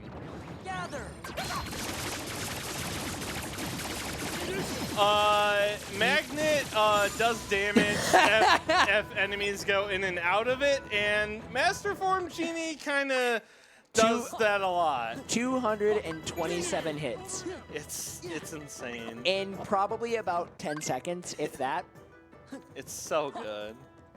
So now we're getting introduced to Zigbar, but Zigbar's not really important, at least for Land of the Dragons. Oh, whoops, I messed this up. But that should be fine. We'll be fighting him when we get near the end of the game. We'll be fighting and killing Zigbar. But like for right now, it's not really that, like, he's not really too important. We just have to kill these enemies that are called assassins. And we just reflect their little needle things. And we're I pretty need to much make good sure go. I get my drive back, so I'm going to be We're a little unfortunate. We don't have drive. It's gonna be making this next fight a little tight. Yeah. We'll be starting off a little different than usual. But it shouldn't be a big deal. We should be able to recover. I've done this fight enough even without drive. So this fight is why we delay. I didn't lock on. No, other one. Well. Okay. Come on. Uh-oh. Oh. Yep. All right, so this is why this fight is really bad. If you fall off, and why we want Valor form, generally, because notice how his hitbox is very small to actually stand on top of. Okay, so cool. We get Valor form here. And the reason why Valor form is really good, we can kind of super armor our way through some stuff. So I'm ending during these segments that he'd kind of potentially knock us off and things like that. Okay, not a big deal. Let's play this super safe. You can see when he pairs that with reflection, it does a lot of damage. Plus now he's down, and so then we can pair it with Duck Flare. So this might not kill him, but we'll get really close. Oh, it might. No. He's gonna come right up here, and then we'll be able to kill him again. Oh, I have so many ethers. We're just gonna do that because we didn't realize. Yeah, so we Duck Flare him again, and he's dead. That was a really poor fight, but yeah, we have so many ethers. That, it's not even a that problem. fight is the worst. Nobody likes that fight. I never liked it casually or anything. The only thing I really liked about it was doing the vertigo toss that just knocked him down. I thought that was like it was really cool. It looked cool, but It's a pain to try to get it just other than the spectacle of that, it wasn't fun. Yeah, we have like 35 more minutes if everything goes meh. So yeah, this might PB. I'm not entirely sure. It's been a while since oh wait, this is a really long gummy ship. But who knows? Yeah, this is our last gummy ship, Assault of the Dreadnought. It's really long and can sometimes be super Monka-S. It's I don't like it. Especially since we only have gummy ship level 6 normally, or I think we have level 7. Yeah. But if you were to do all of them and do all worlds, you would have level 8, and level 8 is actually a super broken gummy ship to use for this one. It's really good. But yeah, this definitely mimics, to me this reminds me of like the second Death Star core run in Return of the Jedi. Because that's essentially what you do if you're trying to go for like a really good gummy ship. Like if you're going for the gummy mission, you go inside and try and destroy that massive super laser.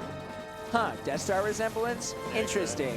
But yeah, it can be interesting when you're doing it that way. But like, since we don't actually want to destroy it, we're not going to, because that takes a lot of time. And if you do destroy it, you're guaranteed a gummy ship, I think. You get one of the pieces that would just stink to get in a run, and then you get more text boxes and things like that. So we're going to avoid it. Also, I'm still not killing things because I'll kill things here more in a little bit, but you really just don't need to. It's better to just kind of dodge and try to keep your health up. The way that the gummy ships work are when you become blinking HP is when you get health, so you'll notice they get way more health. So you don't have to really kill them if you're low, because when you start, you just kill them when you get low HP. You're not really going to get health before that anyway, so there's no reason to kill them. Now here we're going to be shooting those doors to open them just to avoid any unnecessary damage.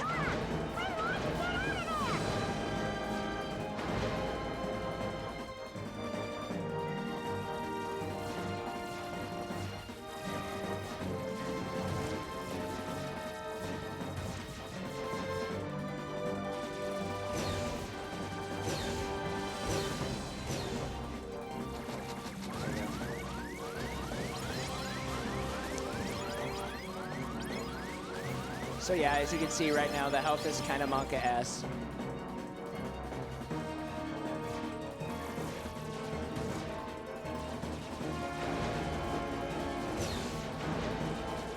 Cutting it a little close on those doors. Woo. It's the slag effect of it. They do a lot of damage if you don't open them, actually. So this is the one room that you just spam. You don't want any damage. Like, you can really take a lot of damage. These bomb guys show up and they hurt. And there's these little shield dudes that'll come and protect them. So you just like spam attacks and you'll be fine. We don't have enough damage to kill the core like he was mentioning before. So it's gonna shield up here and we're gonna have a sad time of that.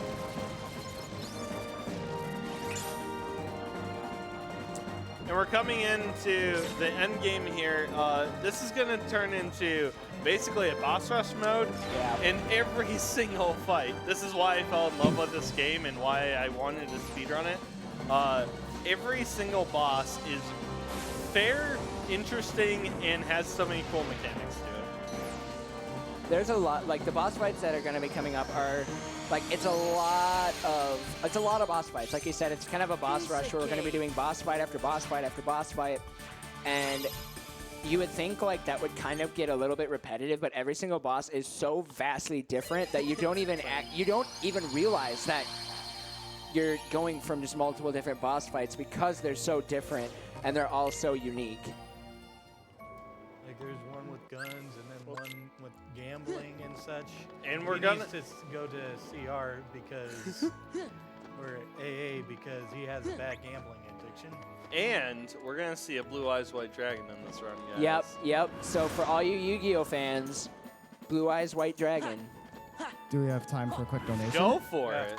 We have a $20 donation from Sofnum with no comment. Thank you for that donation to the CarbonFund.org Foundation. We are $50 short of 1,000, guys. Let's get to it by the end of this run. You have so much time to do it. So the reason why I want to get my drive back for that teeny part before is we're going to abuse it a lot in this run, and I have to watch out for so much here that it's not easy to explain. So we're going to be using that same mechanic you saw with Magnet and all that. Oh yeah, now we actually have to fight alongside King Mickey, but he's actually the worst in this fight because I hate him. He pulls enemies out from where he pulls enemies out of the magnet. Left. Yeah, the reason why that dude left is because of King Mickey. We're probably under damage. I have plenty of drive, though. Thanks, Mickey, for nothing. All right. And then these guys function differently. I'm a little far, but we did hit them a little bit. I have one more, though. How? Wow, this actually went well. Will we end this? Ooh, wow! Yeah. Wow, that was so good. We got so lucky there, literally at the very end of the drive. That was so good. That was at the last possible second we ended that fight. That was awesome. That was amazing. So that went poorly, too. Wow. Yeah, go for it. So what do you get when you collect those crowns that are just in random places? A trophy! Woo! Also, Yeah, they're only really useful for... So here's where sea salt ice cream is important. Watch. Nothing happens. He's like, oh, I don't know. Whoops. Hey, no. I already told you it's sea salt ice cream. But yeah, the little like crowns that are scattered, those are an FM exclusive thing where you can, they help to build, I don't know if they work for, if you need them for gold crown, but I know you need them for plat trophy. Yeah, do we need them for gold crown? I don't know. I don't know gold crown as well. Yeah. So they're actually puzzle pieces, even though that makes no sense. I should have been lightning, but that's fine. All right, so this next fight, Axel joins us, which is really cool, but he's the biggest enemy. I don't like Axel in this fight at all. So we hope he does as little as possible. No gather. Yeah. Gather. Gather. He's behaving so far. Oh, no, So no. we're switching to limit form there, because actually when we switch to limit form and then revert immediately, we actually refill our magic, and that helps us to save time to not have to spam ethers. But it also, we're able to save our ether count, and then it's really easy to build up our drive form again. So if we wanted to do that again, then we could, but at this point there's so few enemies that it really doesn't matter too much. I probably should have ethered. I didn't realize how many were left. I thought we were fine. Yeah, and I'm gonna save my drive because that could affect the next one. So this fight was a little poor. I'm sorry about that. I thought, I only had one more left, but we had like 3. So poor decision on my part. If I would have ethered, we would have just kept looping him. All right, good enough. Overall, though, still not too bad. Nah, and then this is it. So this is where this game becomes super great. So so this was an FM exclusive fight. So a couple things here. We're gonna wisdom form for movement, and there's the swaggest movement coming up, and it saves like no time, but I love it. It's so swag. Don't do it. Don't do it. Don't do it. Okay, cool. I was a little slow there, so the shadows could spawn, and that meant I couldn't fire then, but we did it. And this is Roxas. I'm gonna let this fight speak for itself here. Take that. Yeah. Back off. This is also an FM exclusive fight. That's the only thing I'm going to say about it, because this fight is so good, and the amount of feels that happens the whole time. And you actually learn of Roxas's legitimate existence. Take this. Well, not you, Sora. This is it. Light. It's over. Take this. Yeah. Up. Take that. I don't think. Ah! Oh, no. So Missed the close. DM skip. I was like slightly slow in one part of it. He's supposed to die there. I'm so sad that I couldn't show that off perfectly. The but DM it's skip fine. is super cool. But it's so hard to do. It was so close, but I messed up just for a moment. Ooh. Yeah. Nothing happened. No one heard a thing. So one of the things we're gonna have to do is get my drive form back. There's a faster way of doing this, but I'm just gonna do it the safe way, because if I mess it up on the later room, it's gonna be an issue. So we're gonna use that same trick before. All right. So this should. Oh wait. Let's just let this end. I kind of messed up part of it, but not a big deal. We can just. You could just go up and use the save point. Nope. That standing on it doesn't give you drive. It gives you magic. Yeah. Well, I was gonna say, like, you could exit out and come back. You have to be in a drive for that, though. Oh, but yeah. Yeah, All right. that's right. So, coolest menu here. Whoops. Where am I? Okay. Whoops. This one, and then whoops. Woo! Sloppy, but it's out. That menu is really hard. There's a lot that has to happen in that one. That's actually the first time that I saw that fight, but I am a huge fan with the Roxas song playing in the background of that. Oh, it's so good. Yeah. So the reason why we needed the drive points, and if I ended the fight in drive like I should have, everything would have been great. So the Keyblade that we have equipped is another FM exclusive, and basically make sure that you can only get anti-form or final form. Final form is this hidden form in the game that you have a really low chance of getting naturally. So people didn't like that, so they add this Keyblade so people would basically get it more. So we use that to make sure that we get anti-form or final form. Either would have been fine. And because of that, we won't get anti-form any other point in the game. So the rest of this game is completely routed around that. The fact that we lose all of our anti-points right there. Do you have time for a donation? Go for it. Go ahead. I'd like to announce that we've reached $1,000. We have a $50 donation from world champ DJ Fatso. Everyone get hyped. Nice. This is the $1,000 snipe. Put this towards the rap song. Those bars are fire. Hashtag there goes the marathon. Nice. Thank you so much for that donation. I knew we could do it. You guys did not let me down. Thank you so much. I would also like to say that we have 2 new goals for Baldur's Gate, the next run here, to fight Drizzt, and also to talk to Noober. So those are both 2 $25 donation goals. So if you'd like to get those into the next run, please donate as soon as possible. Thank you so much. Oh, okay, there we go. Nice.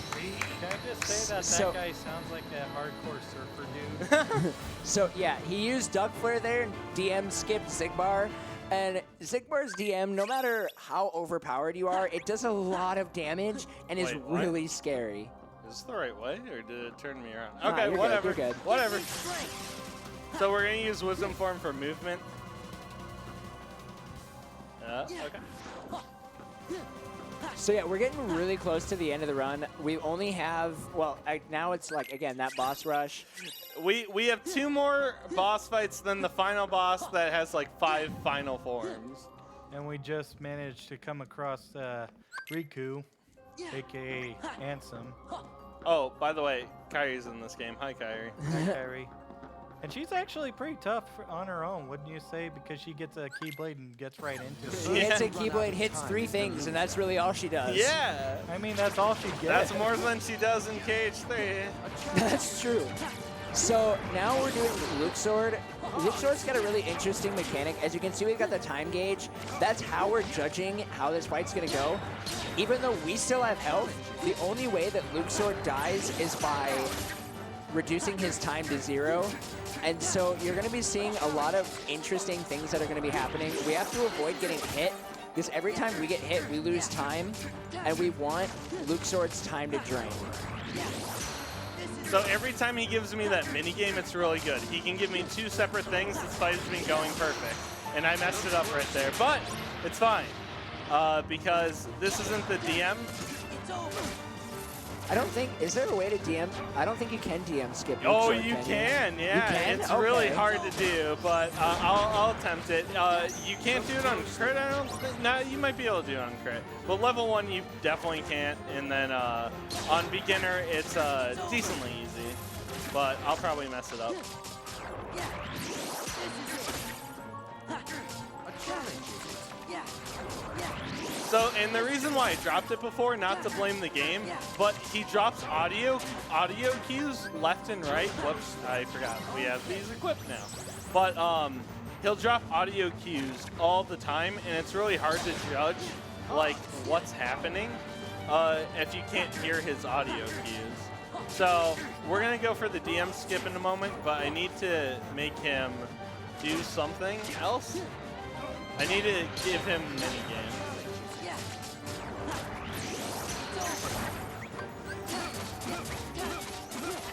Take this. So we have to catch him with drive right after this. Light. This is it. Oh, it's really tight Yeah, timing it on is. that.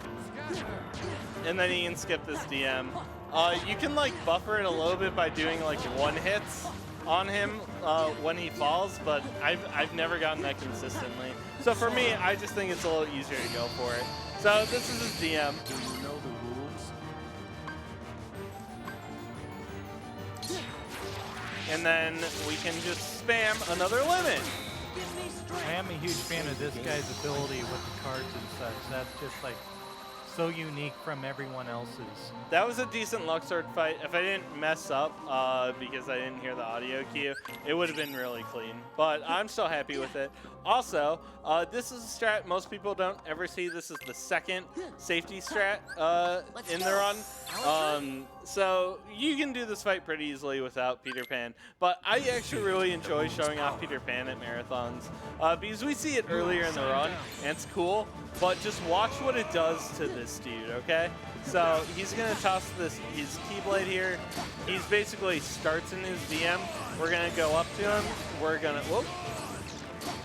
That was interesting. I was short of him, I think. Okay, cool. We got him now. So this throws him out of his DM phase, and then we can, so I'm gonna be buffering these combos, and basically we'll never see him attack again. So, there's a much faster way of doing this, but I do love showing this off. This works on level 1 crit anything you want. It works on his data org version, and this method even works on the hidden boss as well. So there's a hidden boss a lot of people can't fight. If you do this at the right time, the hidden boss that was added in Final Mix can be beaten with just Peter Pan. And as you can see too, because of all the damage that's happening, the dry form's actually filling up faster than it's emptying. So we are going to be sitting here and finishing off Syx. There's going to be literally nothing he could do because we're doing so much damage that we're not going to be pulled out of the summon. And it's That's that it. easy. He never even has shot. So we're coming up to the final boss, but this is the final boss of the, it's like the mini boss of the final boss. It's him, but he's gonna have like 17 different forms. He's gonna play Yu-Gi-Oh at some point. It's gonna be interesting. It's a really long, it's a long fight, but it is really, really good. It really is. I do like almost every phase he has. Oh, and also, I don't know about you guys, but I think this is one of the most hype things that they ever did in a Kingdom Hearts game, was Riku is now somebody that's in your party. Oh, it's so cool. And like, everything that happens with Riku is like, it's super cool. And I know that like in KH1, people are like, imagine if Riku could, like, at least for me, me and my brothers were always like, imagine if Riku could be in your party. That would be so sick. And then we're playing through KH2 and like you never see Riku at all, and we were getting super bummed. And then Riku just shows up and is now part of your party, and then he's actually a huge part of this final boss fight. And you get to play as him a little bit, right? We actually skipped that. Yeah. Well, hopefully. We'll see. We'll see. We might play as him a little bit in the final boss if everything goes poorly, but that's if I'm like the worst player of all time. Also, this is hype. I think this is so cool. Also, why does Xemnas have lightsabers? I don't know. Well, they're hand sabers. They're coming out of his hands. That only makes it even weirder. Oh my god, sweet, cool. We did this perfectly. Okay, so now reflect, slap, stop, reflect, stand here. Reflect, slap, stop, reflect, stand here. Oh no, what? The second one didn't affect him. Okay, do it again. Okay. Why are you being this way? Be nice to me. All right, come on, do it. Okay, this is fine.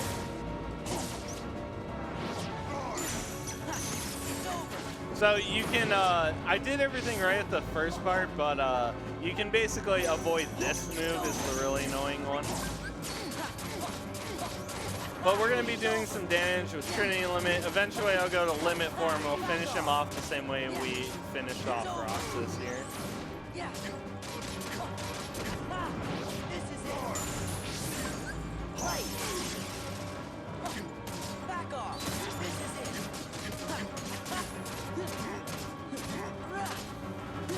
Back off. It's over. There we go. There, yeah. Good enough. So now you just have 13 face-offs to go. It's Basically. yeah, pretty close, yeah. Whoops. Yeah, I don't know my PB super well, but It's yeah. 325. Probably not. Probably It not. will be but, this fight's gonna have to go close. Like this entire final segment's gonna have to go close to perfect. Also, this final boss segment, every part of it is so dramatic and like very anime-esque. So this is the Final Fantasy it's side of amazing. things, yeah. Like Sora plowing through those buildings like that. Also, just look up here and spam triangle.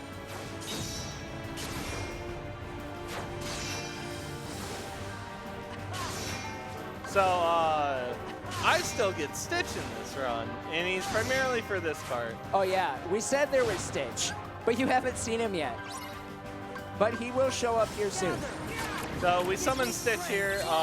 He basically is a pretty safe way of dealing with this segment in the next room, which can be really annoying if you don't have a lot of ethers. So I could have skipped Stitch and like saved a little bit of time in picking him up, but I do really like this route because it's cool because you get to see every single summon in the run use. Like every summon you can get, we use it here. Gather. Also, Sora can't glide. Like, we technically don't have glide. Yeah. Unless we're using stunt dodge. Then we can glide. It's really interesting, like how this game does all those extra movement things. I love just Stitch on the screen. He's just chilling. Yeah, we didn't mention what Stitch does, but basically what he does is he can refill our MP bar, which is really cool. So the other strat, you're in master form here, and you can basically instantly start the phase where these monsters are. But let me show you why Stitch can be really cool. So you can just spam magic. So it's a very safe way of getting through this. It's always consistent because we're using the magnet finisher along with all that. So it just always draws in all these enemies. So the master form is without a doubt faster, but this is by far really safe and consistent. All right, and then pretty soon here, the final wave is gonna spawn here. And we do the same thing.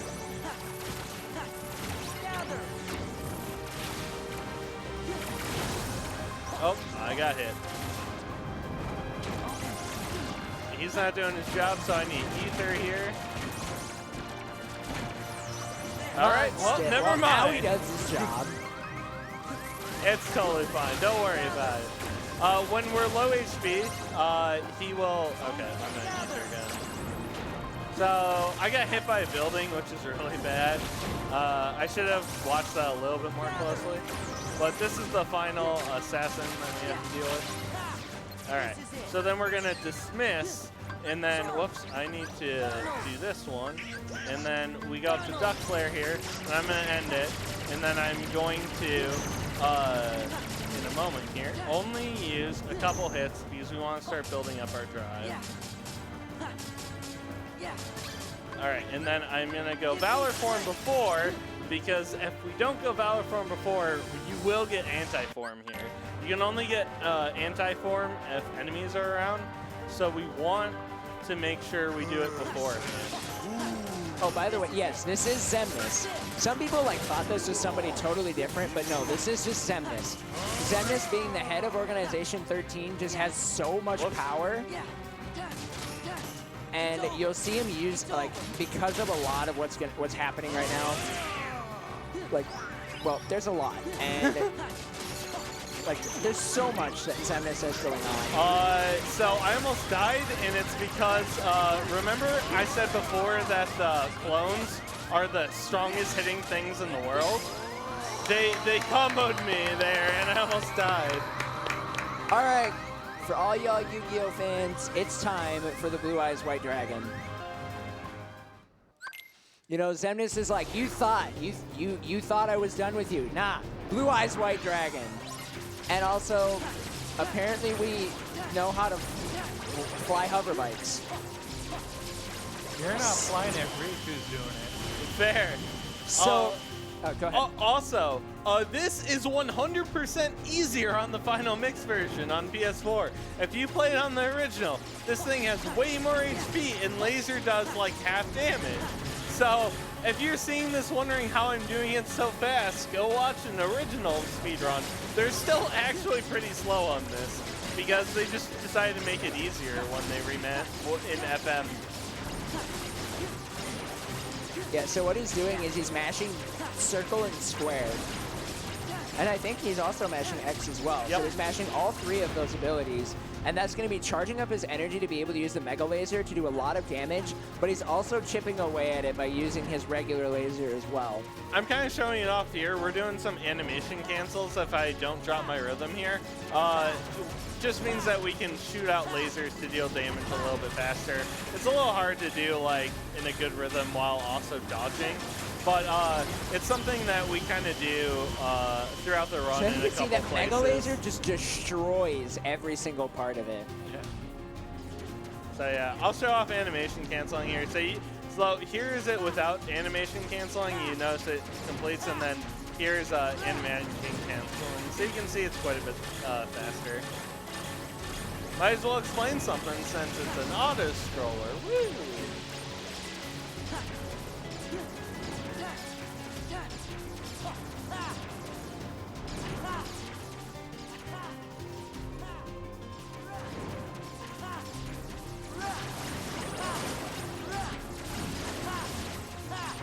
That does so much damage. Yep.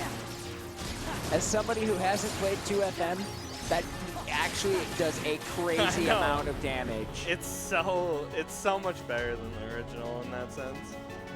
Because we would probably like be a minute behind where we're in this fight if we were playing the original.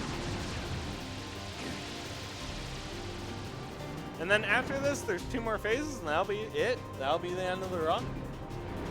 So Yeah, I don't think you're gonna be beating at this point because. But we'll be right on estimate, which is really good. Yeah, Final Zebra Man, as some people in the community call him, because of Xemnas changes from his white coat to like this like zebra style coat. It's so weird. It is very interesting, but that fight alone, like there's a minute just for his like DM, which is Laser Dome, which Laser Dome is odd. Yeah, Laser Dome is weird. So this segment is such a skeptical. Whoops, I should have reflected. Also, we have Glide now. But yeah, we shouldn't, but we do. So the game actually realizes that we need Glide for a segment here. So if you don't have Glide, it just gives it to you. So now we actually just have Glide, and it's only in these segments. So like we don't have it outside. If we went back, we still don't have Glide. And this is why we need Glide. So I'm gonna go to this building here. I was a little off. My You bad. also get aerial spirals. Yeah. We're gonna be doing the easiest skip of all time. It's called laser skip. So as long as we aerial dive into a glide fast enough, he summons lasers there to slow you down, but they don't happen because the game, for whatever reason, they never thought you would combine aerial spiral or whatever it's called, aerial dive or aerial spiral. Yeah, with a glide, so you gain a bunch of momentum that the devs just didn't account for, basically. So you move so fast, they're like, oh, we can't spawn these lasers. You're not around anymore. Oh, why didn't that hit me? Probably I was in the center. All right. So these are the lasers we're skipping later, but we just fall. The buildings are further away now, so I have to glide a decent ways. It's right around here. Alright, there it is. And we're gonna do another laser skip.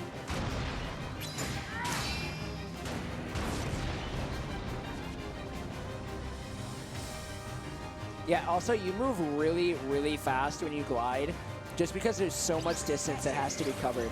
If you played KH1, it's just you essentially have the equivalent of super glide in your regular glide. I just need enough magic for one reflect after this, so we're on to the final fight. All right. We're on limit, so we're doing good. All right, so now we're going into the final fight. This fight is a lot harder. Like it might look easy. It's not. It's not really a matter of like you're scared of dying. It's a matter of there's so many instances where you can lose a lot of time. Like especially when you're looking at like using Riku and Sword's limit session. I messed up a little bit, but we'll be fine. We'll be fine. Okay, Don't worry. Riku saved you. This is why we leave potions on him. So we're waiting for him to do this, and then we're going to double reflect. And then we're going to try to catch him outside of that. He pushed me a little too far away. Not a big deal. All right. Come back.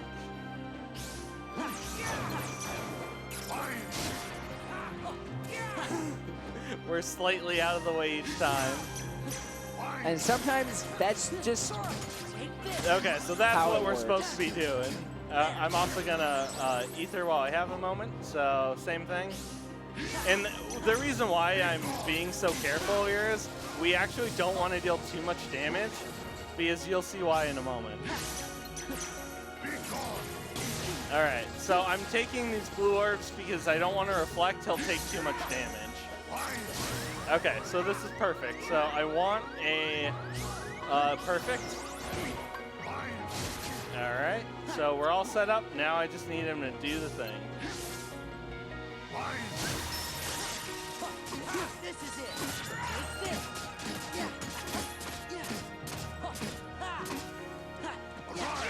Well, that's unfortunate. I don't know. Oh, we were by the edge. Yeah, okay. The positioning was a little funky. It's just where he was. I probably should have been a little bit more patient. But we wanted that to end it, basically.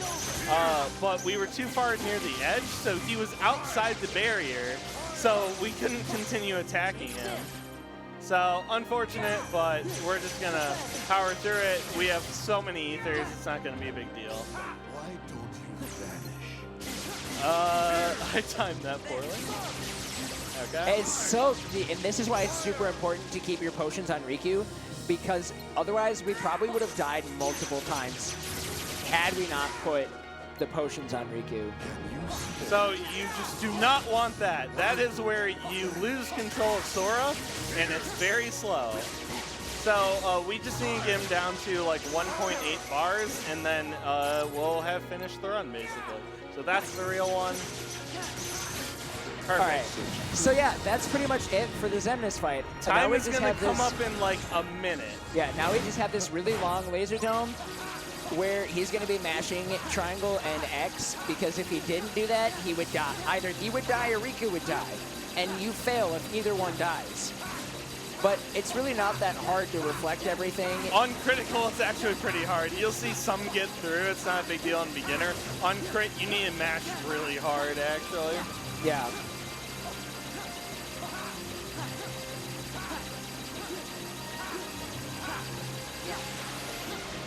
So now we have this little bit of a long animation and finishing it off.